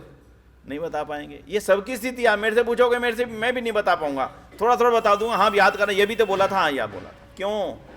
क्योंकि उस समय मेरा ये ध्यान होता ही नहीं कि जो ये बोला जा रहा है ये मेरे हित के लिए और मेरी उपयोगिता के लिए बोला जा रहा है। और अगर एक बार कोई व्यक्ति उसको पूरे फोकस करके ध्यान से सुन के समझ ले, पूरी तौर पर दाएं बाएं से हट करके, फिर उसको दोबारा सुनने की आवश्यकता। इसका अर्थ ये नहीं है कि हम दोबारा ना सुने। इसका अर्थ ये है कि जो आपने अभी एक बात कही, सत्संग का प्रतिफल क्या है? आस्था आस्था, परत दर परत चीज़ें जमती जाती हैं, फिर कहीं ना कहीं वो संस्कार में बदल जाती हैं। थोड़े दिन बाद वो संस्कार में बदल जाती हैं। बच्चे को शुरू में कहा नमस्ते कर पैर छू, नमस्ते कर पैर छू, नमस्ते कर पैर छू, 10-12, अरे करी नहीं, कल भी समझाया था नहीं करी, फिर कहा, अब एक उम्र हो गई, अब उसको वो आदत पड़ गई, अब वो नॉर्मली कोई भी व्यक्ति आता है पैर छू। ये अभी तक उसको हम ज्ञान दे रहे थे, अब वो उसके संस्कार में बदल गया, अब उसको कहने की आवश्यकता नहीं रही। स्वामी श्रद्धानंद जी के जीवन से आज कुछ लेकर के उठना है हमने, वो क्या लेना वो आपने सोचना है। मैं नहीं कहूंगा कि ये वाली बात ले लो, ये वाली बात ले लो, ये वाली बात ले लो, लेकिन उनके जीवन में जो उन्होंने निर्णय करे हैं ना जीवन में, वो निर्णय लेने की जो प्रक्रिया उनके जीवन की रही है, वो है हमारे सीखने की बात। अभी तक जितना सुन करके आए थे, जितना अभी तक उनके धारणा बनी थी, ऋषिदान को देख करके सुन करके बदलती चली गई। पूछा परमात्मा कैसे हैं, ऋषिदान ने उत्तर दिया। कहां रहते हैं, ऋषिदान ने उत्तर दिया। जो जो प्रश्न पूछे सबका उत्तर उन्होंने दे दिया। स्वामी जी आपने बहुत बार सुना इस बात को, बोले आपने उत्तर तो दे दिए लेकिन मेरा अभी ईश्वर पर विश्वास नहीं हुआ। स्वामी जी ने कहा मेरा ये काम था ही नहीं, मेरा काम था तुम्हारे प्रश्नों का उत्तर देना। ईश्वर का विश्वास तो उसकी कृपा से ही संभव है। स्वामी जी श्रद्धा मुंशी राम को ये बात और नहीं लगी, भला उसकी कृपा से कैसे संभव है। और उनके आगे के सारे जीवन में वही बात आपको झलकेंगी लगातार कि उसकी परमपिता परमात्मा की कृपा का फल क्या है, परमपिता परमात्मा की कृपा होती क्या है। होती तो सब पर है, अब ये ध्यान देना, परमपिता परमात्मा की कृपा आधी अधूरी नहीं होती। इस पर हुई इस पर नहीं हुई ऐसा होता ही नहीं। ऐसा कभी भी नहीं होता कि परमपिता परमात्मा की कृपा ना बरस रही हो। भाई साहब इसके ऊपर बड़ी परमपिता परमात्मा की कृपा बरसी। पहले किराए के घर में रहता था, आज 4 मंजिल कोठी बन गई है इसकी। वो परमपिता परमात्मा की जो कृपा उस पर बरसी, वो बरस तो मेरे पे भी रही थी, मैंने उसको ग्रहण नहीं किया। बरस तो सब पे रही थी, बरसात आ रही थी, गिर तो सब पे रही थी। एक उसको ग्रहण करा था, एक उसको छत के नीचे चला गया, जा करके छुप गया। भाई मैंने नहीं भीगना, और नहीं भीगने वाला रह गया, जिसके ऊपर गिर गई।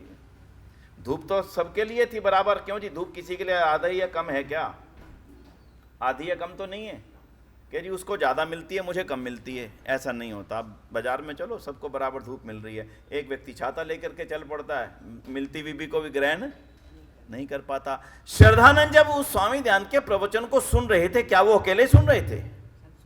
सुनने वाले तो और भी बहुत थे। जो शब्द दयानंद बोल रहे थे, क्या केवल मुंशी राम को फोकस करके बोल रहे थे? ऐसा तो नहीं था, सबके लिए बोल रहे थे। फिर मुंशी राम के जीवन में ही परिवर्तन क्यों आया? यह है प्रश्न, यह है सत्संग में बैठने का फल। जब व्यक्ति उसको अपने ऊपर पूरी तरह से लेता है कि हाँ ये बात जो, क्यों सत्य को ग्रहण करने और असत्य को छोड़ने में सर्वदा उद्यत रहना, ये जो शब्द है इसको आज थोड़ा सा दोहराइए। और ये सबके लिए बराबर है। दुनिया में हर व्यक्ति जो भी दुनिया में रहता है उसके लिए ये शब्द बिल्कुल उतना का उतना कीमती है जितना मेरे और आपके लिए सत्य को ग्रहण करने और असत्य को छोड़ने में सर्वदा उद्यत रहना चाहिए। ऋषिदान की बात तो सबके लिए थी। मुंशी राम के घर कर गई, बस उथल पुथल मच गई, कुछ तो गलत है, सोचने पे पड़ गया। फिर अगले दिन अब उनके दूसरे हिस्से को सुनिएगा। बोलते तो बहुत अच्छा है, जीवन को देखना चाहिए। अब अंदर एक जिज्ञासा पैदा हुई। उसके पश्चात 3 बजे जहाँ से ऋषिदान उठते थे जाते थे, वहाँ जाकर के बैठ गए अपने मित्र के साथ, पत्रकार मित्र। उनकी पुस्तक पढ़िएगा। मैं गलती ये रहती है कि पुस्तक सामने रहे तो अच्छा रहता है, वो आप सब लोग उसको ले जाते तो अच्छा है। मेरे पिता है क्या यहाँ पे? नहीं, अभी मुझे नहीं चाहिए, आपके लिए बोल रहा हूँ। बोले कि मैं और मेरे मित्र जाकर के बैठ गए। 3 बजे ऋषिदान निकले, लंगोटा वो बांध करके, कॉपिन बांध के, एक हाथ में मोटा लठ लेकर के, एक हाथ में तो लोटा जो भी कमंडल लेकर के, और थोड़ी सी दूर पैदल आस्ता आस्ता चले। और उसके पश्चात उनके कदम इतने तेज हो गए कि हम भागते थे और वो चलते थे। ये शब्द है उनके, हम भागते थे और वो चलते थे।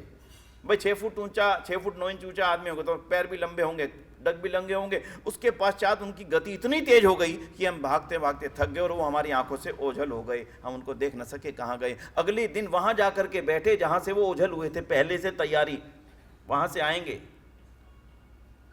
देखूंगा और फिर उनके पीछे चलेंगे। तब जाकर के जब उन्होंने वहाँ पर जाकर के सुबह का या व्यायाम किया, योगाभ्यास किया, संध्या की, ध्यान किया, उनके उस चित्र को देख करके मेरा जीवन पूरी तरह से बदल चुका था। पहली बात अब सुनिए, पहली बात, जो सुना उसको ध्यान से सुना, समझा। उसके पश्चात उनके जीवन को देखा।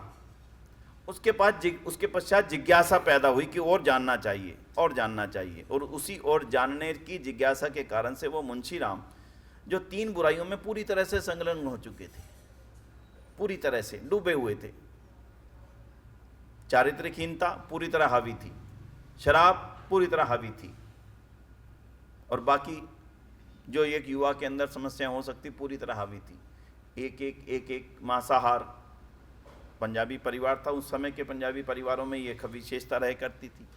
अब देखो तीसरा हिस्सा बताता हूँ आपको, जीवन कैसा था। परिवार संपन्न था, पैसा बहुत था, पिता कोतवाल थे और बेटा एडवोकेट। ये तीनों चीज मिल जाएं, घर में पैसा, नौकर, 12 नौकर थे, 2 घोड़ा गाड़ियाँ थी, यानी आज की मर्सिडीज समझ लो आप, छोटी छोटी हिसाब से समझ लो भाई। कोठी इतनी बड़ी थी कि 12-13 नौकर हमेशा रहा करते थे, सुबह शाम की अलग अलग शिफ्टों में। पिताजी अंग्रेजों की ज़माने के कोतवाल थे और खुद एडवोकेट।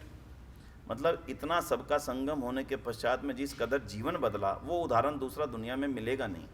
हम क्यों सुन रहे हैं उनकी इन बातों को? हम केवल इसलिए सुन रहे हैं कि क्या मेरा जीवन जैसे चल रहा है वैसा क्या वैसा रहे, या मैं इस जीवन में भी कुछ कर सकने की क्षमता रखता हूँ। तो वो उसमें से लेने की बात है। तो एक एक जब उन्होंने निर्णय किए हैं ना किसी भी चीज को, निर्णय क्या सोच करके किए, वो थोड़ा सा उसको सोचेंगे। ऋषिदान की मृत्यु हो गई, सोचा कि ऋषिदान का इतना बड़ा कृपा मेरे ऊपर ही, मैं क्या करूं उनके जीवन को, उनके कामों को आगे बढ़ाने के लिए। डीएवी कॉलेज खुल गया। डीएवी कॉलेज खुलने के बाद में मन में विचार आया कि ऋषिदान की सोच तो संस्कृत को और इस वेद की बातों को आगे बढ़ाने की थी, वो डीएवी कॉलेज में काम शायद नहीं हो सकता, मुझे गुरुकुल परंपरा आरंभ करनी है। अभी आप उस परिप्रेक्ष्य में जी रहे हैं जहां गुरुकुल नाम की कोई चीज नहीं है। स्कूल अंग्रेजों के खुले हुए बड़े बड़े, शिमला में, मसूरी में, नैनीताल में अंग्रेजों के बहुत बड़े बड़े हाई क्वालिटी स्कूल खुल चुके थे उस समय ये विचार करना मन के अंदर, गुरुकुल खोलूंगा। अरे कौन बच्चे भेजेगा भाई, कौन भेजेगा अपने बच्चों को? विचार आया कि गुरुकुल खोलूंगा, तो बस विचार पक्का कर लिया कि खोलूंगा। पैसा कहाँ से आएगा? इकट्ठा करेंगे। 30,000 रुपये इकट्ठा करने का संकल्प लिया, घर से निकल पड़े, वापस नहीं आऊँगा जब तक इकट्ठा नहीं कर लूँगा। 30,000 यानी आज के ना करते हो तो 30 करोड़ होंगे, इससे कम तो खैर मतलब नहीं है। इकट्ठा किया, पहले अपना दिया। कौन देगा पैसा? बोले मैं दूंगा। वहाँ पढ़ाएगा कौन? बोले मैं पढ़ाऊँगा। एडवोकेसी छोड़ दी, घर का इतना बड़ा जो मैंने आपके सामने चित्र रखा वो सब छोड़ दिया, उठ करके अपने दोनों बच्चों को, बोले बच्चे कौन भेजेगा? बोले मैं भेजूंगा। अपने दोनों बच्चों को, अपने खुद को, अपनी संपत्ति को दे करके, एक इश्यू था भाई इसको मुझे करना है, बस मुझे तो गुरुकुल खोलना है और ये गुरुकुल ही भविष्य है भारत का, ये विचार करके गुरुकुल खोलने के लिए चल पड़े। हरिद्वार के उस जंगल में इतने सुंदर महल छोड़ करके, इतनी बड़ी कोठियां छोड़ करके, नौकर चाकरों की सुविधाएं छोड़ करके, अपनी कमाई छोड़ करके, जो अपना कमाया था वो सारा दे करके, अब एक एक एक एक करके चलो। ऐसे किसी व्यक्तित्व को याद नहीं किया जाता। अपना जो कमाया था वो छोड़ दिया, जो कमाई आ रही थी, एडवोकेसी की कमाई थी, वो छोड़ दी, और जो सुख घर में मिल रहा था वो छोड़ दिया, और अपने बच्चों को लेकर के कहां? कोई 5 स्टार होटल नहीं था, जंगल, ना मकान, ना घर। निर्णय, मैं जो अब आपको कहना चाहता हूं कि जो मुझे करना है उसके लिए मुझे कितना भी त्याग करना पड़े, मुझे करना पड़ेगा। ये श्रद्धानंद की देन है। अब अगर मेरा पूरा का पूरा जीवन एक हिस्से में ही चलता चला जाता है, कमाने में, तो मुझे लगता है कि मेरा जीवन अधूरा है। जब आप बैलेंस शीट बनाते हैं तो बैलेंस शीट में एक तरफ होता है डेबिट, एक तरफ होता है, और वो दोनों चीज़ें, क्यों जी, 1 रुपये का भी फर्क आए तो गड़बड़ आता है। हमारे यशदत्त जी बैठे अकाउंट्स के हैं, हमारे खट्टा साहब व्यापार करते रहे, तो बैंक के हैं, बैंक में काम किया सारा जीवन। क्यों जी खट्टा साहब, क्या डेबिट एक बराबर होना चाहिए ना दोनों तरफ का? मैं कमाता रहूं और समाज के लिए मेरा कुछ भी हिस्सा ना हो। समाज के लिए केवल पैसा जरूरी नहीं बंधु, गलती मत जाना। समाज की देन के लिए केवल पैसा जरूरी नहीं। श्रद्धानंद के पास था तो दिया, जीवन था तो दिया। आज उस निर्णय प्रक्रिया पे चलिए, श्रद्धानंद के जीवन में निर्णय किस तरह से हो रहे हैं। पहला निर्णय हो गया, ऋषिदान ने जो कहा वो बात ठीक है, बस मुझे अब उस तरफ दोबारा से सोचना नहीं है। ये पहला निर्णय था।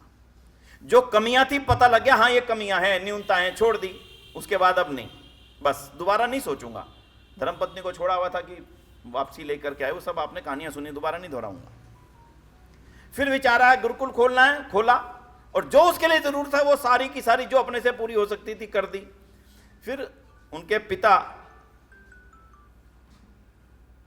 एक बात, मेरे पिता में उनके बेटे ने एक जीवनी लिखी है, उसका नाम है मेरे पिता। उस मेरे पिता के अंदर वो बहुत शानदार बात लिखते हैं कि हमारे पिताजी ने सुबह सुबह 4:30 बजे बुला लिया दोनों भाइयों को। दोनों भाई वहीं पढ़ते थे। आप में से कईयों ने घटना सुनी है, मैं केवल उसको दोबारा से अलग एंगल से सुना रहा हूँ। बोले हम दोनों भाइयों को पिताजी ने सुबह सुबह बुला लिया, प्रधानाचार्य जी ने, आचार्य ने, पिता नहीं थे उस समय, आचार्य जी ने आप दोनों को बुलाया है। सुबह 4:30 बजे बुलाया? हाँ। पिताजी घूम रहे थे कमरे में, हम दोनों पहुँचे। एक साइड में टेबल रखी थी, उस टेबल पे कागज़ रखा था, उस कागज़ पे लिखा था कुछ। पिताजी ने कहा कि आप इस कागज़ को पढ़ लो और आपकी स्वीकृति हो तो इस पर हस्ताक्षर कर देना। कागज़ पे ये लिखा था कि मैं अपनी सारी संपत्ति गुरुकुल को दान कर चुका हूँ। तुम्हें देने के लिए मैंने जालंधर की बड़ी कोठी, जिसकी मैंने अभी चर्चा की, वो रखी हुई थी। आज मेरे मन में भाव है कि मैं उसको भी गुरुकुल को दान कर दूं। और उसके आगे जो लाइन लिखी थी वो लिखी थी, इसका अर्थ ये होगा कि मुझे तुम्हें देने के लिए कुछ भी शेष नहीं रह जाएगा। बेटा क्या करे, दोनों बेटे थे, समझदार थे, अनपढ़ नहीं थे, बच्चे नहीं थे, मना कर सकते थे। पिताजी ऐसा तो ना करो, आपने बहुत कुछ दे दिया, आपने जीवन दे दिया, हमें भी यहाँ दान कर दिया, जितना देना था दे दिया, अभी इसको भी देने की क्या ज़रूरत है, कुछ तो रहने दो, कुछ तो छोड़ दो। अधिकार से भी कह सकते थे, याचना में भी कह सकते थे, ये ऐसे नहीं होगा पिताजी, ये बिल्कुल नहीं करने देंगे। याचना में भी कह सकते, पिताजी इतना तो छोड़ दो। ना याचना का अधिकार रहा, ना अधिकार का अधिकार रहा। बोले आंखें नीची करके हमने उस पर हस्ताक्षर कर दिए, और हम ये जानते थे कि इसका अर्थ क्या होगा। चरण छू करके हम लोग चले गए, और पिताजी ने उसी दिन घोषणा कर दी। कार्यक्रम चल रहा था। क्यों करी घोषणा? बोले स्वामी शरदानंद मुंशीराम दान लेने गए थे किसी दिल्ली में किसी सेठ के यहाँ पे। जब बैठे तो उन्होंने कहा आते हैं। काफ़ी देर हो गई, आई नहीं, अभी थोड़ी देर में आ रहे हैं, थोड़ी देर में आ रहे हैं। नहीं आए तो स्वामी मुंशीराम उठ के चले गए। मुंशीराम ने कहा कि ऐसा मेरे मन में भाव पैदा क्यों हुआ उनके प्रति कि मैं उठ के चला आया, और दूसरा उसके मन में भाव पैदा क्यों हुआ कि मुझे मिलना नहीं है, देना नहीं है, इसका मतलब मेरे जीवन के त्याग में अभी कुछ कमी है। बस केवल इस भाव के आते ही चल दिए कि मेरे जीवन में जो कमी है, जो मोह है, मैं उसको आज के बाद छोड़ देना चाहता हूँ। छोड़ दिया। बंधुओं, मैं आपसे ये नहीं कहता कि आप सब कुछ दान कर दो, मैं ये नहीं कहता धन दान कर दो ना। अपने जीवन का कुछ हिस्सा मैं किसी को उठाने के लिए लगा पा रहा हूँ कि नहीं लगा पा रहा हूँ, इसको देखना तो जरूर मुझे शुरू करना ही पड़ेगा। अगर मैं वो भी नहीं कर पा रहा हूँ तो फिर वो डेबिट और क्रेडिट का खेल जो है मुझे एक दिशा में लेकर के जा रहा है, केवल एक दिशा में लेकर के जा रहा है, और इसीलिए उन महापुरुषों से मैं कुछ सीख नहीं पाया। इसलिए आज अपने मन में विचार करना कि मैं क्या कर सकता हूँ, कितना कर सकता हूँ। जो यहाँ समय दे रहे हैं माताएं, देखो आज माता प्रेमलता जी को हम याद क्यों करते हैं? वो चाहती तो अपने रजौरी गार्डन के घर पे आराम से आराम करती। कौन सी दिक्कत थी भाई? क्या दिक्कत थी उनको? क्या कमी थी वहाँ पर? सुबह से शाम तक पोते नाते सारे आते रहते ना, और माता जी क्या खाना है, क्या खाना है, कोई आता है यहाँ ले जाओ वहाँ ले जाओ ना। कि जीवन जहाँ लगाना था वहाँ पर लगाया, उसका परिणाम सामने। ना जाने कितने बच्चों को तैयार किया, ना जाने कितने बच्चों को, ना चलते तो ये चीज़ें ना चल पाती जो आपके यहाँ पे चल पा रही हैं। जीवन दिया था।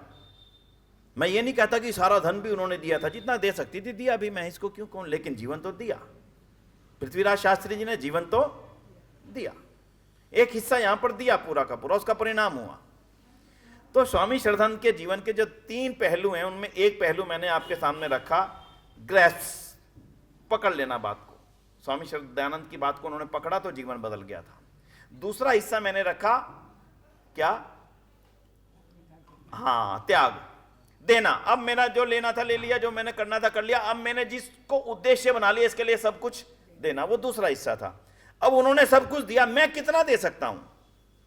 मैं फिर तीसरी बार दोहरा रहा हूं, धन देने की बात नहीं है, धन तो साधन है।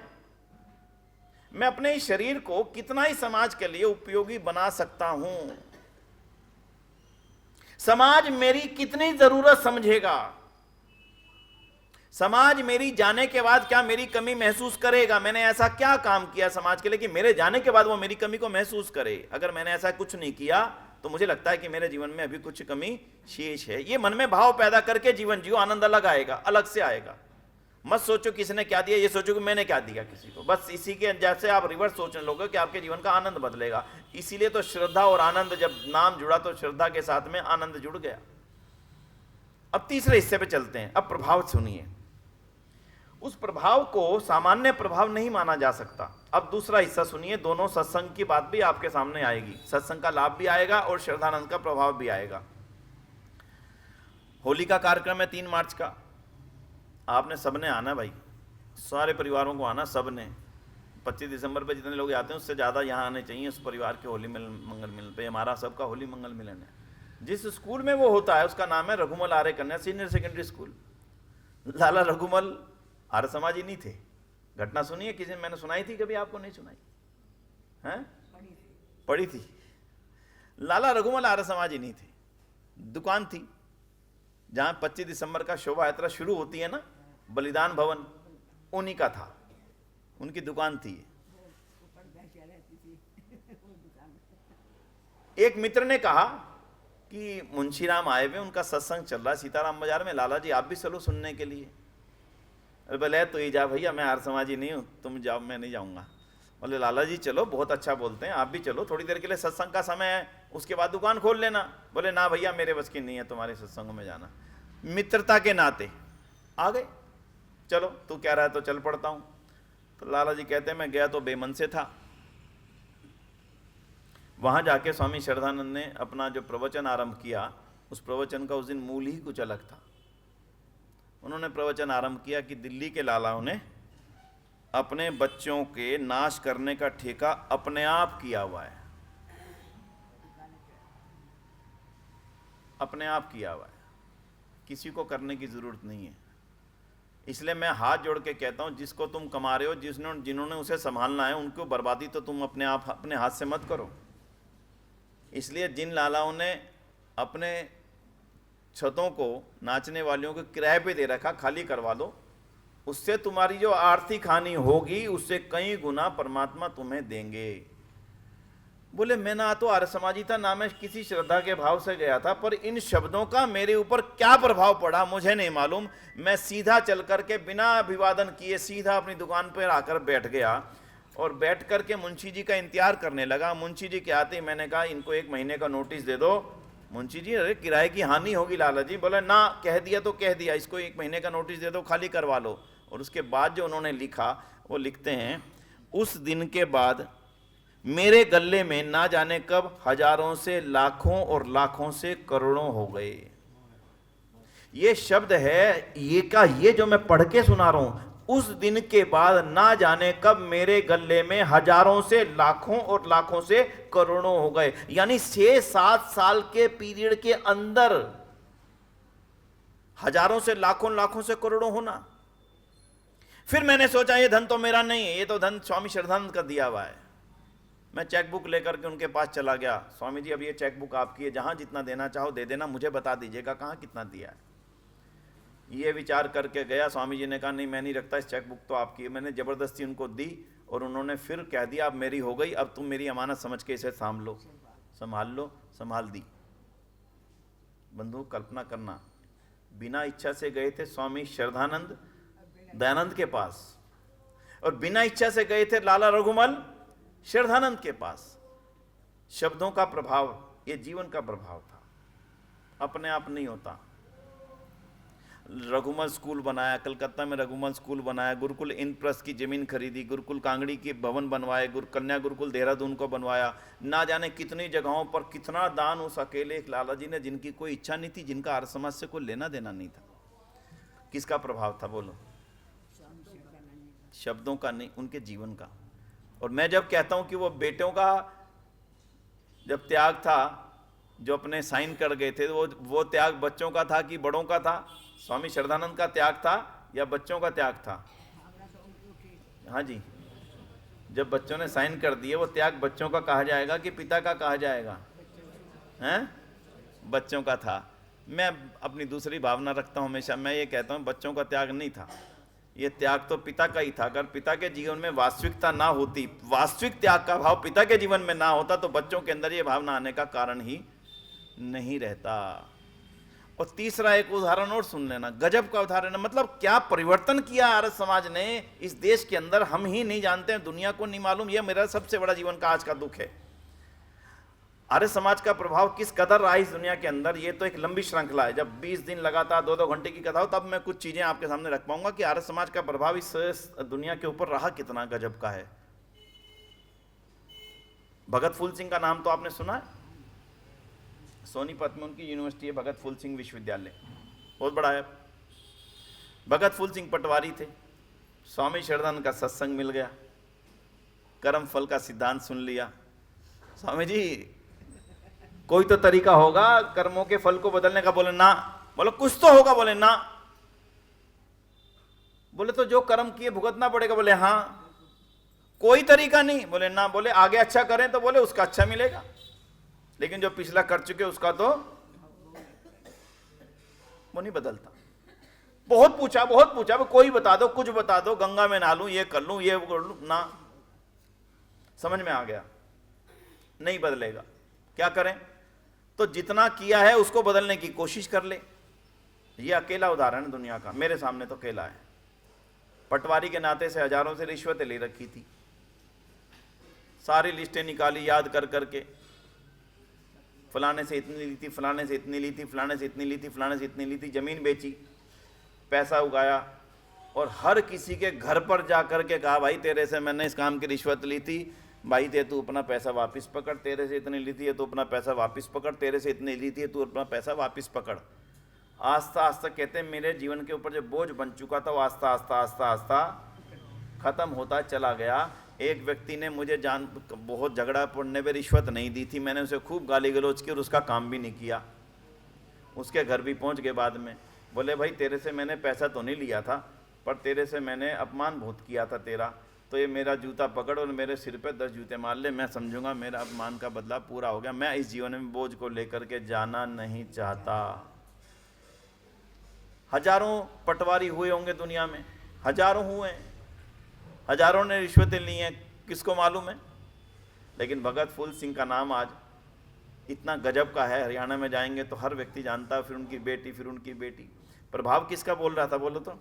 श्रद्धानंद का। बंधुओं, जीवन में मैंने लेना है कुछ, उनका जीवन तो बीत गया, उनकी पूजा कर लें, चाहे उनके फोटो लगा लें, जुलूस निकाल लें, नारे लगा लें, उनसे कुछ मिलने वाला नहीं मुझे, ना कभी मिला। 100 साल हो गए स्वामी श्रद्धानंद के बलिदान की शोभा यात्रा निकालते हुए, हम भी जाते हैं, खूब नारों से भाग लेते हैं, उनसे कुछ नहीं मिलेगा। मिलेगा तो उनके जीवन में कुछ लेने से कुछ। अपने बच्चों को इतना सशक्त बना दो, अपने बच्चों को रात दिन संस्कार देने पे रखो। आपका सबसे बड़ी कीमत अपने बच्चों को दिए हुए संस्कार ही हैं, बाकी तो उनको अपने आप मिलेगा, उसमें आपने कुछ भी नहीं करना। आप जाओगे, आपका पैसा आपके बच्चों का अपने आप हो जाएगा, उसमें आपको कोई मेहनत नहीं करनी। मेहनत केवल और केवल उनको अपने संस्कार देने की करनी है, और वो आपके जीवन में अगर आपने उनको दे दिए तो आपका पैसा भी जस्टिफाई होगा, उनको दिया हुआ आपकी संपत्ति भी जस्टिफाई होगी, नहीं तो कुछ भी नहीं होगा। ये श्रद्धानंद के जीवन से सीखना। अब मैं उसका अगला हिस्सा दिखाता हूँ आपसे। गुरुकुल में स्वामी श्रद्धानंद ने अपना जीवन दे दिया, सारी संपत्ति दे दी, सारा पैसा दे दिया, बच्चों के हाथ में कुछ भी नहीं था। तो क्या उनके बच्चे गरीब रहे? सिविल लाइन में कोठियां बनी सबकी। इंद्र विद्या वाचस्पति भी राज्यसभा के मेंबर बने। हरिश्चंद्र तो चले गए थे, देश छोड़ करके चले गए थे, वो कभी मिले ही नहीं, बाद में वापस मिले ही नहीं। और उनकी बेटी वेदवती, दूसरी बेटी का एकदम से नाम याद नहीं आ रहा, और उसकी बेटी मतलब वेदवती जी की बेटी, नाम आपने सुना तो है लेकिन ध्यान नहीं होगा, सत्यवती, जिनके नाम से अशोक विहार के अंदर सत्यवती कॉलेज है, ये भी किसी का अनुमान नहीं होगा। उन्हीं की पोती थी दोती, जिनके नाम से सत्यवती कॉलेज है। और उनका सारा परिवार की अच्छी जमीन जायदाद है, खूब संपन्न परिवार है। आधे से ज़्यादा परिवार अमेरिका में रहता है, कुछ जलंधर में रहते हैं, कुछ यहाँ रहते हैं, कुछ दिल्ली में रहते हैं, और कुछ यहाँ पर अपने जो ये बाजपुर क्षेत्र है ना, बरेली, कुछ बरेली में रहते हैं। संपन्नतम परिवार है, कोई कमज़ोरी नहीं रही उसमें, जिसके पिता ने अपना सब कुछ दे दिया था, कोई कमी नहीं रही। मैं इसका अर्थ ये नहीं कहने जा रहा कि इसका अर्थ ये है कि आप सब कुछ दे दें, मैं नहीं कहूँगा। लेकिन मेरी समाज के प्रति कुछ जवाबदेही है, ये मुझे श्रद्धानंद से सीखना तो पड़ेगा, कुछ तो लेना पड़ेगा। वो करवा चौथ की कथा ना बन जाए कि मैंने कथा पढ़ी और आज में भोग डाला जो बोले उसका भी भला और जो ना बोले उसका भी भला, और भोग डल गया, जय जय जय जय होगी, चलो भी अब लंगर बट रहा, इतना ना रह जाए। ये आर्य समाज नहीं था। इसलिए बंधुओं, अब एक और हिस्से पे चलते हैं, छोटे से हिस्से पे। स्वामी श्रद्धानंद ने गुरुकुल खोला, गुरुकुल बड़ा बन गया, काफ़ी बड़ा बन गया, इतना बड़ा बन गया कि वो अपने आप में पहचान बन गया। कौन ऐसा राजनेता रहा हो जो वहाँ ना गया हो? महात्मा गांधी हो, चाहे रेमजे मैकडोनाल्ड जो कि लंदन के प्रधानमंत्री थे, भारत के वायसराय थे, वो वहाँ पर गए। मतलब कौन वहाँ पर ऐसा व्यक्तित्व नहीं था जो वहाँ ना गया हो, क्योंकि अलग चीज़ थी। ऐसा सोचा ही नहीं कभी जंगल में बच्चे रहेंगे, यहाँ पढ़ेंगे। आधुनिक सोच के धनी उस समय, जब पुण्य भूमि पर, आज तो पुण्य भूमि पे अब आपका जाना नहीं होता, कभी अवसर लगाएंगे कि पुण्य भूमि की यात्रा भी करें। उस समय पुण्य भूमि पर जब हम पुराने भवन देखते हैं, उसमें लिखा हुआ है बायोलॉजी लैब, फिजिक्स लैब। कितने साल पहले? 120 साल पहले। उस समय गुरुकुल, उसमें लैब। स्वामी श्रद्धानंद की सोच बिल्कुल स्पष्ट थी, जब तक हम आधुनिक शिक्षा को गुरुकुलीय पद्धति से नहीं देंगे तब तक परिवर्तन आने वाला नहीं। उसी का परिणाम रहा कि एक से एक विद्वान गुरुकुल कांगड़ी से निकले, उन्होंने पूरी दुनिया में धूम मचाई। देखो, एक व्यक्ति का जीवन जल करके ना जाने कितनों को रोशनी दे करके चला गया। इसलिए आज अब इस चर्चा का हमें क्या लाभ है? हमें 3 लाभ है। पहला, जब आप सुने उसमें से मुझे क्या ले सकता हूं, क्या लेना चाहिए, उसको अपने आप कैलकुलेट करिए कि मैंने ये बात ले ली। जब सुनूं, पूरी ध्यान से सुनूंगा, ध्यान से सुन करके उसमें से कुछ ले सकने की बात होगी तो उसको लेने की पूरी कोशिश करूंगा। पहला हिस्सा। दूसरा, निर्णय लेने के लिए जब निर्णय ले लिया, बस फिर पीछे मुड़ करके, निर्णय लेने से पहले पूरा पीछे मुड़ करके देखना, आराम से समझना, और लेने के पश्चात में फिर पीछे नहीं मुड़ना। ये श्रद्धानंद का जीवन बोल रहा, नहीं मुड़ना। जो ले लिया सो निर्णय ले लिया। अंत में भी स्थिति बनी। एक बहन असगरी बेगम कराची से आई दिल्ली, हिंदू बनना है। स्वामी श्रद्धानंद ने कहा कि क्यों? बोले मैं अब जी नहीं सकती हूँ, या तो मैं आत्महत्या करूँगी, मेरी स्थिति ऐसी नहीं है, अब जिस परिवार में हूँ वो जीने के लायक परिवार नहीं है। अगर आप मुझे हिंदू बना सके तो मैं आपका धन्यवाद करूँगी। सोच लो, विचार कर लो। पूरा विचार कर चुकी स्वामी जी, मेरे लिए आत्महत्या के अलावा कोई रास्ता नहीं बचा अगर मैं हिंदू ना बन पाई तो। स्वामी जी ने कहा अगर बहन के रूप में आई हो, बेटी के रूप में आई हो, तो रक्षा करूँगा पूरी। की बनाया, उसका नाम शांति देवी रखा। विवाह भी किया। सचदेवा परिवार बम्बई का, उनके साथ विवाह किया। आर्य समाजी परिवार था, उनके साथ विवाह भी किया। और उन्हीं की बेटी तबस्सुम, जो बहुत बड़ी टीवी की एंकर बनी, वो शांति देवी की बेटी थी। हजारों लाखों उन लोगों को जो हिंदू धर्म छोड़ चुके थे किन्हीं भी कारणों से, 2 पीढ़ी, 3 पीढ़ी, 4 पीढ़ी पहले, उन सबको वापस लाने का जो अद्भुत काम आज इस ज़रूरत, हर आदमी बोल रहा है घर वापसी, घर वापसी, घर वापसी, घर वापसी, घर वापसी। 125 साल पहले शुरू किसने किया? आगे किसने बढ़ाया? हिंदू महासभा की स्थापना उन्होंने करी, शुद्धि सभा की स्थापना उन्होंने करी। और जो इतना बड़ा काम किया, मैं कई बार सोचता हूँ इन कामों की अक्सर चर्चा ही नहीं होती। स्वामी श्रद्धानंद ने किया क्या? अनाथालयों की स्थापना, दिल्ली का जो आर्य अनाथालय वो भी उनका स्थापित किया हुआ है। आर्य नगरों की स्थापना, ये बड़ी बात थी। आर्य नगरों के बारे में आपको नहीं पता होगा। हाँ, आपको इतनी सी जानकारी जरूर है कि ऋषि स्वामी श्रद्धानंद की सोच कहाँ काम कर रही थी। जो हमने होली के ऊपर एक जूते वाली कहानी सुनाई थी, आपने देखी थी किसी ने? है जी, भल्ला शू कंपनी। वो भल्ला शू कंपनी को शुरू करने की प्रेरणा देने वाले भी स्वामी श्रद्धानंद थे। बोले हमारे ये जो जूता गांठने वाले भाई हैं, इनसे मुस्लिम व्यापारी तो जो जूता इनसे लेते हैं वो लेते हैं 5 रुपए का, एग्जाम्पल देता हूँ, और जो उनके मुस्लिम बनाने वाले हैं उनसे लेते हैं 5.5 रुपए का। अब भला हमारा व्यापारी, हमारा जो कारीगर है वो क्या होगा? तो जो मुस्लिम व्यापारी था वो ये कहता था तुम भी मुसलमान बन जाओ, मैं तुमसे भी 5.5 में ले लूँगा। समझ रहे हैं? ताकि उनको लालच पड़ जाए, वो भी मुसलमान बन जाए। बोले मेरे से तुम 5 का लेते हो, उससे तुम 5.5 का लेते हो अब्दुल से, बोले तू भी बन जा अब्दुल, तेरे से भी 5.5 का ले लूँगा। अब स्वामी श्रद्धानंद ने कहा भाई ये कैसे रोकें? अब हिंदू व्यापारी जूते का काम करता ही नहीं था उस समय। जूते का काम करने वाले हिंदू को मलेच्छ मान लिया जाता था, ये तो मलेच्छ है। हिंदू जूता खरीद सकता है, उसमें दिक्कत नहीं है, हिंदू जूता पहन सकता है, उसमें दिक्कत नहीं है, पर बेचना नहीं है, बनाना नहीं है। ये अजीब कहानी थी, धर्म के नाम पर चल रही। उन्होंने अपने शिष्य थे उनके,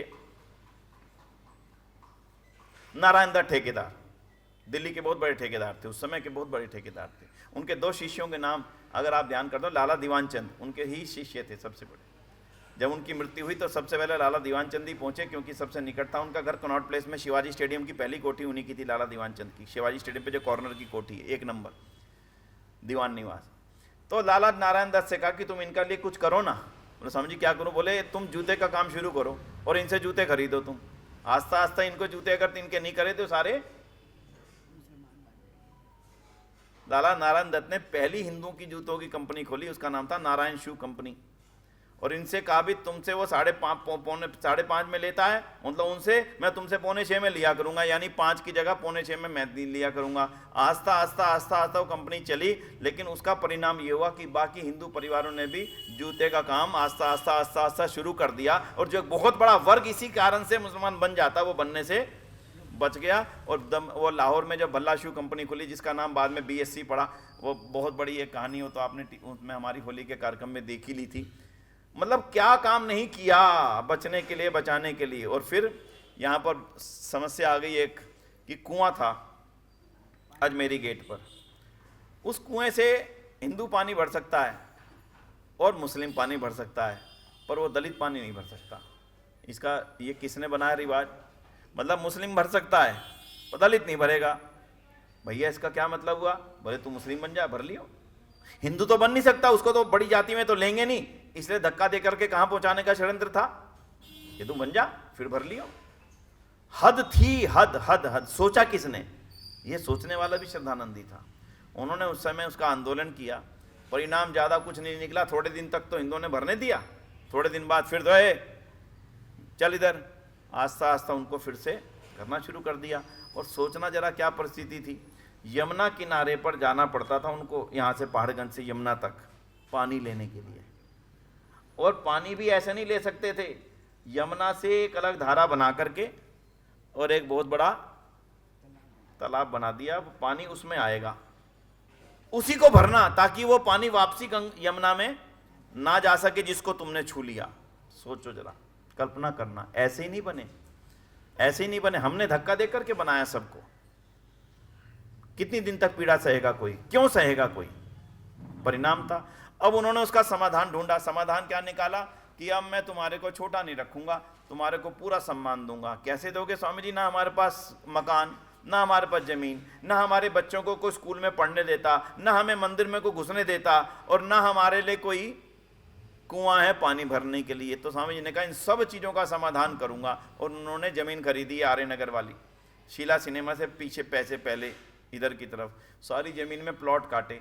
सोच करके देखना, कल्पना करो, आर्य समाज अगर आज ये काम करे तो आर्य समाज की छवि कहाँ तक जाएगी? सोचना एक बार के लिए। पूरी जमीन खरीदी, छोटे छोटे प्लॉटिंग करी, उसमें पूरी जैसे नगर बसाए जाते हैं, बीच में मंदिर बनाया, 4 कुएं बनाए, और एक लड़कियों के लिए स्कूल और एक लड़कों के लिए स्कूल, सबके नाम के आगे आर्य लिखा, सबको 1-1 100-100 गज का मकान आवंटित कर दिया, और उस पूरी नगर का नाम रख दिया आर्य नगर। अब तो तेरा नाम भी आर्य और अब मेरा नाम भी आर्य, ना तू छोटा ना मैं बड़ा, तुम्हारे बच्चे इसमें पढ़ेंगे, तुम्हारी बेटी इसमें पढ़ेंगी, तुम्हारे इन कुओं से पानी भरो, और ये तुम्हारा मंदिर है, ये तुम्हारे लिए हमेशा के लिए खुला रहेगा। इतनी बड़ी क्रांति। आज अंबेडकर के नाम पर चाहे जो मर्जी कहें कि अंबेडकर ने दलितों का भला किया, मैं इससे इनकार नहीं करता, इससे पीछे नहीं जाऊंगा, लेकिन स्वामी श्रद्धानंद ने उनको ऊपर उठाने का जो काम किया वो एक अलग श्रेणी का काम था।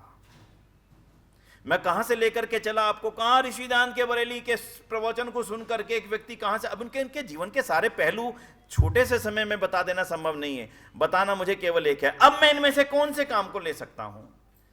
दलित उद्धार के काम को लूं, गरीब परिवारों को जोड़ने के काम को लूं। गरीब परिवारों को लगना चाहिए आर्य समाज मेरा है। देखो भाई, अब मैं इस बात पे आना चाहता हूं। गरीब परिवारों को लगना चाहिए कि आर्य समाज मंदिर मेरा है, मेरी कोई छोटी मोटी जरूरत होगी वो आर्य समाज मंदिर से पूरी होगी। किसी गरीब परिवार, किसी गरीब विधवा की बेटी की शादी हो, ये कहो ना आर्य समाज रानी बाग की तरफ से, भाई हमारे यहाँ फ्री होगी, कोई पैसा नहीं लेंगे आपसे। क्यों जी, दिक्कत है क्या? सारे आज यहाँ बैठे हो, है जी, घोषणा करो इस बात की, अखबार में निकालो।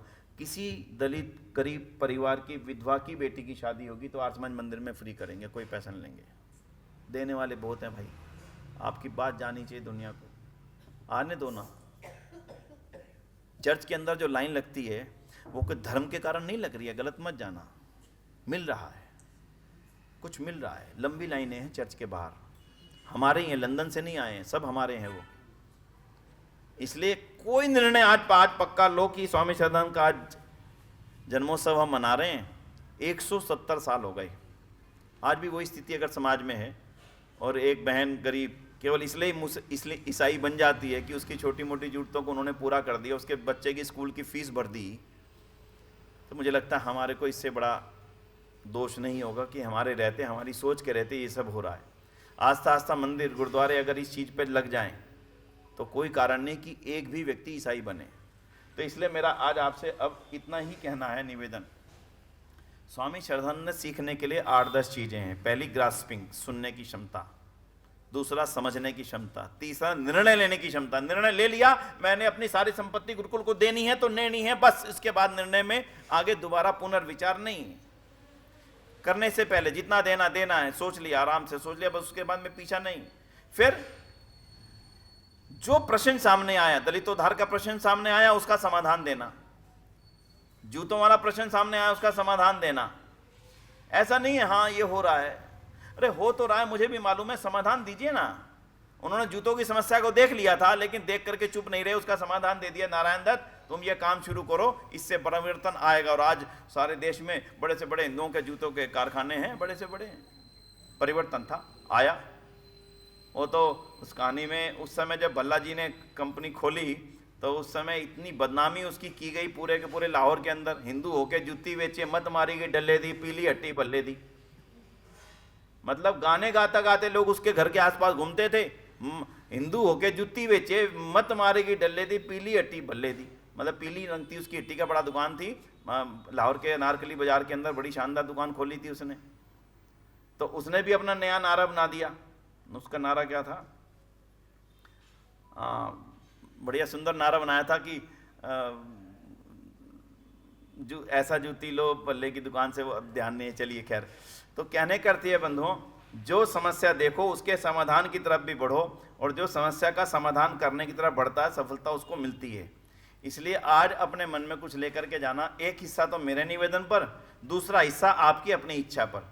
एक हिस्सा मेरे निवेदन पर, ये उनके बेटे की जो लिखी हुई मेरे पिता पुस्तक है ना, जिसने ना पढ़ी हो वो जरूर पढ़ो। बड़ी गजब की पुस्तक है। जिसके पिता ने अपनी सारी संपत्ति दे दी, बेटों को दुख तो हुआ होगा या नहीं हुआ होगा? बताना जरा, सोच के बोल भाई। ना, आप अपने ऊपर, मैंने हमेशा बोलता हूं, 2 हिस्से में सोचो। 5 मिनट आंखें बंद करके सोचो मैं श्रद्धानंद हूं, और मैं अपने दोनों बच्चों को सामने खड़ा करके कह रहा हूं। कितना अनुकूल आज्ञा देगा अपना दिल की दे दे, ठीक है? और थोड़ी देर बाद बच्चे बन जाओ, और फिर इधर खड़े हो जाओ, और फिर सोचो मेरा पिता मुझे ये कह रहा है कि देख भाई सारी देने जा रहा हूं, तू साइन कर दे।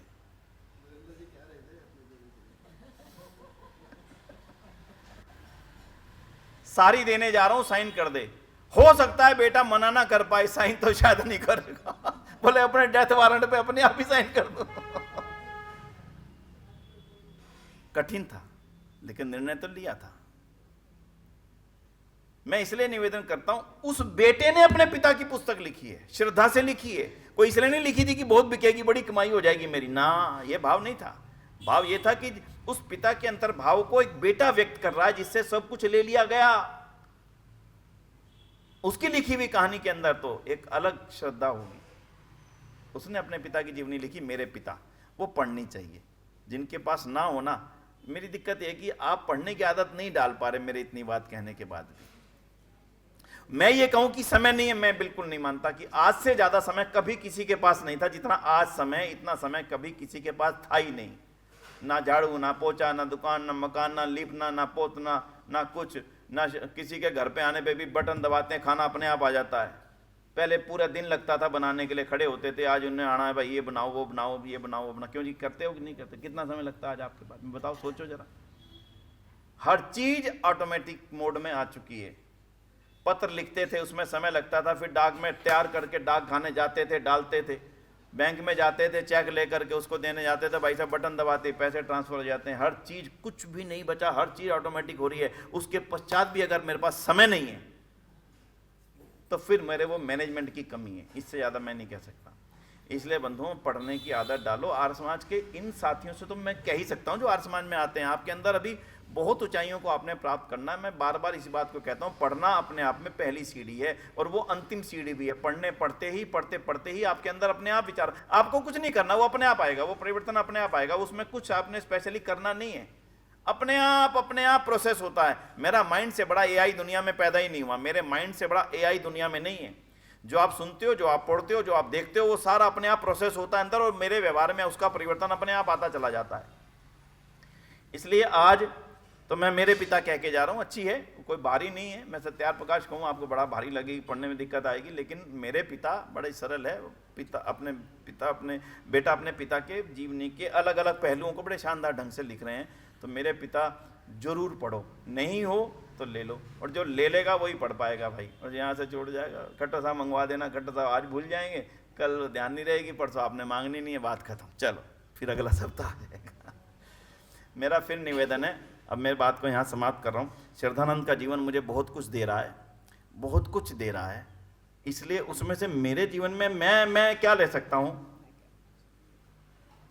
वो आपको देखना है। जाने से पहले इस संसार से मैं इस दुनिया को क्या दे के जा पा रहा हूँ, इसकी कैलकुलेशन भी हमने अपने स्वयं ने अपने आप करनी है। तो मैं इससे अधिक नहीं कहूँगा। आज की इस चर्चा में आप सब लोगों ने इन बातों को ध्यान से सुना और मन के अंदर अगर विचार कुछ पैदा हुए हैं तो किसी को बताने की आवश्यकता नहीं है, बस अपने मन के अंदर उसको प्रोसेस करिए, फिर सोचिए कि मेरा जीवन व्यर्थ ना चला जाए, मेरा जीवन पानी की तरह खत्म ना हो जाए, मुझे तो कुछ करना तो है।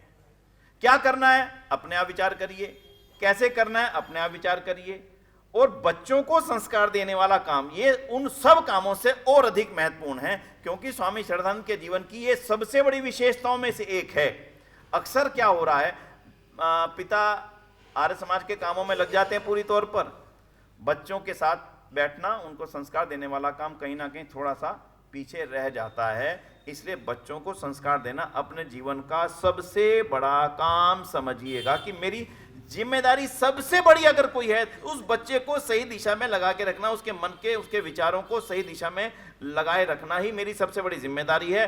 धन ज्यादा हो कम हो कोई फर्क नहीं पड़ता, मैं सच कहता हूं, कोई फर्क नहीं पड़ता, कभी नहीं पड़ा। आप में से अनेक लोग होंगे जिनके कभी किराए के मकान में भी रहते होंगे, अपने पे बन गए, आज 2 कोठियां भी होगी, आज 4 भी हो गई।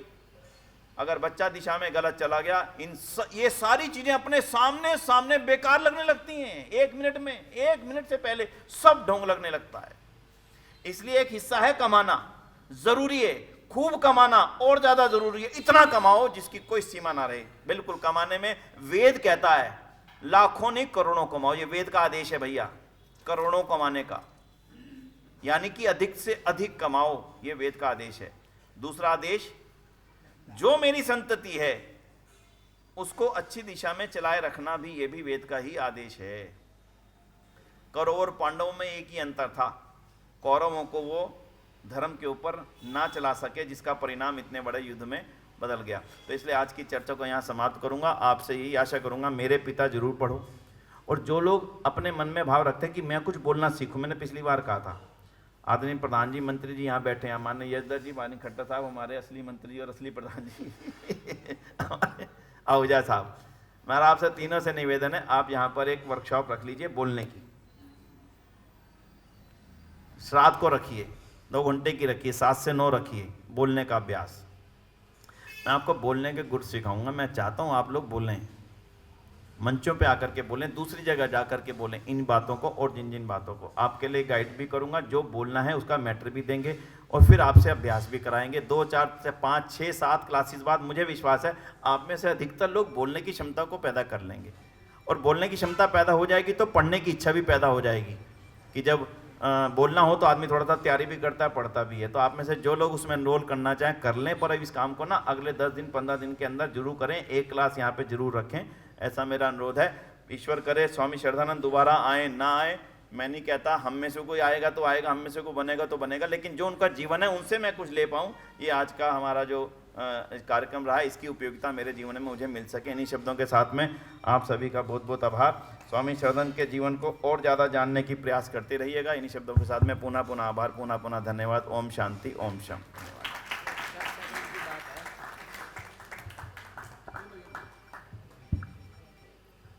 मैंने एक YouTube पे विनय जी का एक वीडियो है, मैंने डाला है समाज के ग्रुप में, पता नहीं किसने देखा या नहीं देखा। उसमें इन्होंने कहा है कि ज्योतिष एक पाखंड है, ये स्वामी दयानंद जी कह गए हैं। और इन्होंने कहा है कि पहलगांव के बारे में किसी लाल किताब वाले ने या किसी ने क्यों नहीं बताया, और मेरी अपने ऊपर भी लागू है ये। मेरा टेवा मेरे पिताजी ने आज से 70 साल पहले बनाया था, उसमें लिखा हुआ है कि इनकी आयु 70 साल 5 महीने 10 दिन रहेगी, और मेरी अब 75 होने वाली है, मैं ठीक ठाक हूँ। वैसे ना कभी कभी ज्योतिषियों से लाभ भी हो जाता है। जब ज्योतिष ये कह देते हैं ना तेरी आयु 50 रहेगी, तो आदमी फिर और ज़्यादा जीने के लिए सावधानियां बरतने लगता है कि नहीं भाई मैंने 50 नहीं रहना। तो हंसी की बात हुई। धन्यवाद आज आपका बहुत बहुत। सभी को सादर नमस्ते। सबसे पहले तो विनय जी का बहुत बहुत धन्यवाद। कुछ चीज़ें ऐड कर रहा हूँ। विनय जी बोलते तो मेरे का स्वामी श्रद्धानंद जी के ऊपर तो अगर 24 घंटे भी बोलते रहे तो कम रहेगा। आपने विनय जी चर्चा की। अभी देखो मैं स्वामी श्रद्धानंद जी से हम इतना प्यार करते हैं कि मैं 50 किलोमीटर दूर जाके भी लड्डू लेके आया हूँ। वाह जी वाह। किसी गाँव से लड्डू लेके आया हूँ, सैनिक विहार भी लेके आया हूँ और यहाँ पर भी लेके आया हूँ। तो स्वामी श्रद्धानंद जी का जन्म कब हुआ था, कुछ तिथियाँ आपको याद रखनी जरूरी है, पहले भी बताया था आपको। 22 फरवरी 1856 को जालंधर में हुआ था, ठीक है, डेट याद रहेगी। और शहीद कब हुए थे, 23 दिसंबर 1926 को पीली कोठी में, पीली कोठी नया बाजार में। ये तो 2 तिथियां हो गई महत्वपूर्ण। आज जब उनका देहांत हुआ था, शहीद हुए थे, तो उनकी आयु 70 वर्ष 10 महीने और 1 दिन थी। आज हम उनका 170वां जन्मदिन मना रहे हैं जाके। तो विनय जी ने अपने वक्तव्य में चर्चा की गुरुकुल कांगड़ी की। गुरुकुल कांगड़ी की स्थापना हुई थी 1902 में। उस समय आपने 30,000 रुपये गए थे, उन्होंने पूरा जोर लगा के 30,000 इकट्ठे नहीं हुए थे। उस समय 1 लाख रुपए इकट्ठा हो गया था। बैंक वाले भी बैठे हैं, हम भी फाइनेंस का काम करते हैं, आप भी करते हैं। पहले रुपया 3 साल में डबल होता था, फिर 4 साल में, फिर 5 साल में, 6 साल में। अगर हम 8-6 साल की एवरेज लेके हम करें, डबल होता है पैसा जाके। तो 124 साल में जो उन्होंने 1 लाख रुपया उस समय लगाया था, आज उसकी वैल्यू पता है कितनी बनती है? उसकी वैल्यू बनती है 10,500 करोड़ रुपए। 10,500 करोड़ रुपए सही है ये बात। आज के भाव के हिसाब से उन्होंने उस समय, अगर आज वो होते तो जो उन्होंने भव्यता दिखाई है वहां पर, वो कार्य 10,500 करोड़ रुपए में होता जाता। ठीक है। दूसरी बात आपने की विनय जी, भीमराव अम्बेडकर जी। अम्बेडकर जी ने जो किया वो, इनको अम्बेडकर जी सबसे बड़ी प्रेरणा मानते थे अपने लिए, स्वामी श्रद्धानंद को। और आर्य समाज को भी प्राउड है कि अम्बेडकर जी की शिक्षा के लिए जो पैसा दिया, आर्य समाज से प्रेरित होकर आर्य समाजियों ने दिया। अगर आर्य समाजी पैसा नहीं देते तो इतनी बड़ी वो डिग्रियां विदेश जाके नहीं ले पाते जाके। तो एक चीज़ और थी कि जब एक अधिवेशन हो रहा था, उसमें मैं जिन्ना की बात नहीं कर रहा, जिन्ना के समकक्षक एक और मोहम्मडन थे। उस समय 7 करोड़ दलित थे भारतवर्ष में। जैसे आपने बात की कुओं से पानी नहीं भरने देते थे, तो उस मोहम्मडन ने स्वामी जी के सामने, ये चांस की बात है कि स्वामी जी उस समय उपस्थित होंगे, कि 7 करोड़ दलितों को हम आधा आधा कर लेते हैं, 3.5 करोड़ को आप संभालो, 3.5 करोड़ को हम संभालते हैं। तो उन्होंने कहा कि एक भी व्यक्ति को मैं चेंज नहीं होने दूंगा जाके। अगर वो इन्होंने उस समय ठाना नहीं होता, अगर वो दलित जो थे 3.5 करोड़ आज से 125 साल पहले मुसलमान बन गए होते, तो आज ये हिंदुस्तान नहीं होता, ये पाकिस्तान का पार्ट होता जाके। ठीक है कि नहीं? तो काफ़ी कुछ सीखने वाली बातें हैं कि एक इतना बड़ा बैरिस्टर, एक ऐसा परिवार, कोतवाल के परिवार में बच्चा पैदा हुआ, सारी सुख सुविधाओं से संपन्न, सिर्फ 2 या 3 बार स्वामी जी के संपर्क में जाके अगर एक इतना बड़ा व्यक्ति बन सकता है जाके, तो थोड़ा थोड़ा प्रयास करके हम भी थोड़ा सा आगे बढ़ने का प्रयास करें, सोचें, थोड़ा दान की महत्ता को भी जाने जाके, तो बहुत अच्छा रहेगा आगे जाके। तो थोड़ा थोड़ा प्रयास कीजिए। अभी आपने बोला जो वर्कशॉप लगाने की बात कर रहे हैं, तो चांस की बात है कि एक दिन उपदेशक नहीं आए यहाँ पर आर्य समाज में। तो वैसे 10 बजे हम संपन्न कर देते हैं, तो उसने हमने बोला कि आज आप में से कोई ना कोई बोलेगा, कुछ ना कुछ बोलेगा। कोई बोलने का तैयार नहीं हुआ, बोलने को तैयार नहीं हुआ। देखो बिंदु भी बैठी है, इसने बोला, बहुत अच्छा बोला। सैनी जी ने बहुत अच्छा बोला, रवि जी ने बोला बीच में, जिसको बोला 7-8 हमारे सदस्य खड़े हुए और वो कार्यक्रम उस दिन 11:15 बजे तक चला जी। मीन्स हमारे व्यक्ति हमने जबरदस्ती उनको 11:15 बजे वाइंड अप कराया। तो आप वर्कशॉप जो लगाएंगे हम आपको बुलाएंगे। बहन जी ना दूसरी समाजों में जाके बोलें, कार्यक्रमों में जाके बोलें, केवल यहाँ नहीं बोलें। तो बोलते अच्छा है, एक झिझक होती है। मैं थोड़ा सा इसमें आपको एक छोटा सा उदाहरण देता हूँ। मैंने सिर्फ 1 मिनट का उदाहरण देता हूँ। मैंने IIM अहमदाबाद से मैनेजमेंट किया, MBA किया। तो जब बोलने का शौक है तो डीन को बोला, जब हमारा फंक्शन, जब सर्टिफिकेट्स मिलने थे तो मैंने उनको बोला सर आई नीड 5 मिनट्स। ऊपर से नीचे तक देखा, सूटेड बूटेड था, एज के हिसाब से एक्सपीरियंस भी लग रहा था। कहता okay I will give you 20 minutes but you have to do one thing, you have to select 5 out of the batch those who can deliver something about the course, about the faculty, about the institute. मैं कहा that will be done, not a problem for me. मैं कहा मेरे batch में 150 लोग हैं, कोई IAS है, कोई IPS है, कोई आर्मी का है, कोई किसी कंपनी का CEO है। तो मैंने 1 घंटे में 25 लोगों से पूछा, सिर्फ 2 लोग तैयार हुए जो मंच पे आके बोलने को तैयार थे। अब मैं तो फंस गया, मैंने 5 का वायदा किया हुआ है। चलो अपनी बात मैंने 10 मिनट रखी, 2-2 मिनट 2 उनको बुलाया, फिर तीसरे को ऐसे ही बोला बिंदु आप आ जाओ। बिंदु वहां से ऐसे देख रही है कि उसके हाथ में तलवार हो तो मेरा गला काट दे आके कि मेरा नाम कैसे ले लिया। मना तो कर नहीं सकती ऊपर आने से। ऊपर आई, बोली, बोलने की इतना अच्छा बोल के गई कि स्माइल पास के गई। फिर मैंने कहा विनय जी आप आ जाओ। विनय जी का भी यही हाल, कहते कि मेरा नाम कैसे ले लिया। वो आए, बहुत अच्छा बोल के गए। तीसरे को बुलाया, बहुत अच्छा बोल के गया। बाद में ये आलम था कि वो लोग ये बोल के गए कि आपने हमारी जीवन भर की जो झिझक होती है वो दूर कर दी। पाँव छू के गए तीनों आके कि आगे से हम कभी किसी भी प्लेटफॉर्म पे बोलने से डरेंगे नहीं। तो आप आएंगे 1 बार 2 बार थोड़ा झिझकेंगे, उसके बाद आप कहेंगे कि आपको बोलने का बार बार मौका मिलना चाहिए। आपको बहुत बहुत धन्यवाद। और एक बार पुनः सभी को स्वामी जी के जन्मदिन की बहुत बहुत बधाई। थोड़ा अनुसरण करें। और मेरे पिता पुस्तक मैंने पढ़ी है, बहुत अच्छी पुस्तक है, आपको चाहिए होगी तो यहाँ भी मंगवा देंगे, पढ़िए, बड़ा अच्छा लगेगा। भाई सभी लोग ले लें। मेरी सुनो बात, आप ना 50-50 रुपए यहाँ जमा करके जाओ, ठीक है। ये पंडित जी जो व्यवस्था बना लो आप, जिनके 50 रुपए आ जाएंगे उनको ये कल ही भेज देंगे। कल मतलब कल ही आ जाएगी यहाँ। जिस दिन पैदा हो जाएंगी उस दिन अपने आप में जीवन में एक नयापन अपने आप आता चला जाएगा। पुनः पुनः मंत्री जी का बहुत बहुत आभार। मुझे ज्यादा जल्दी है पहुंचने की, इसलिए मैं भागना चाह रहा हूँ। 1 मिनट जी शांत हो जाइए। ये लिख रहा हूँ। अरे बंधुओं, मैं उपदेशक महोदय का बहुत बहुत धन्यवाद करता हूँ। जब भी मैं इनसे प्रार्थना करता हूँ, इनका एक ही शब्द होता है, मैं आ रहा हूँ। मैं अब आपके क्या बोलूँ, सौभाग्यशाली बोलूँ या और क्या बोलूँ। मुझे बड़ा खेद होता है। बार बार मैं आपसे हाथ जोड़ के प्रार्थना करता हूँ, जब ये प्रोग्राम होता है 2-2 महीने पहले आप लोगों को फोन करता रहता हूँ, ये डेट नोट कर लो। लेकिन नहीं, हमारे काम में आवाज़ ही नहीं जाती। आया करो, आपको अच्छे विचार मिलेंगे। कार्यकारिणी को इतना बात है का दो, ये प्रोग्राम मंडल में नहीं होगा, बाहर होगा, तब तो आएगा मज़ा। वही आपसे प्रार्थना कर रहा हूँ, आया करो, अच्छे विचार मिलेंगे। धन्यवाद विनय आर्य जी का हमें मार्गदर्शन देने के लिए।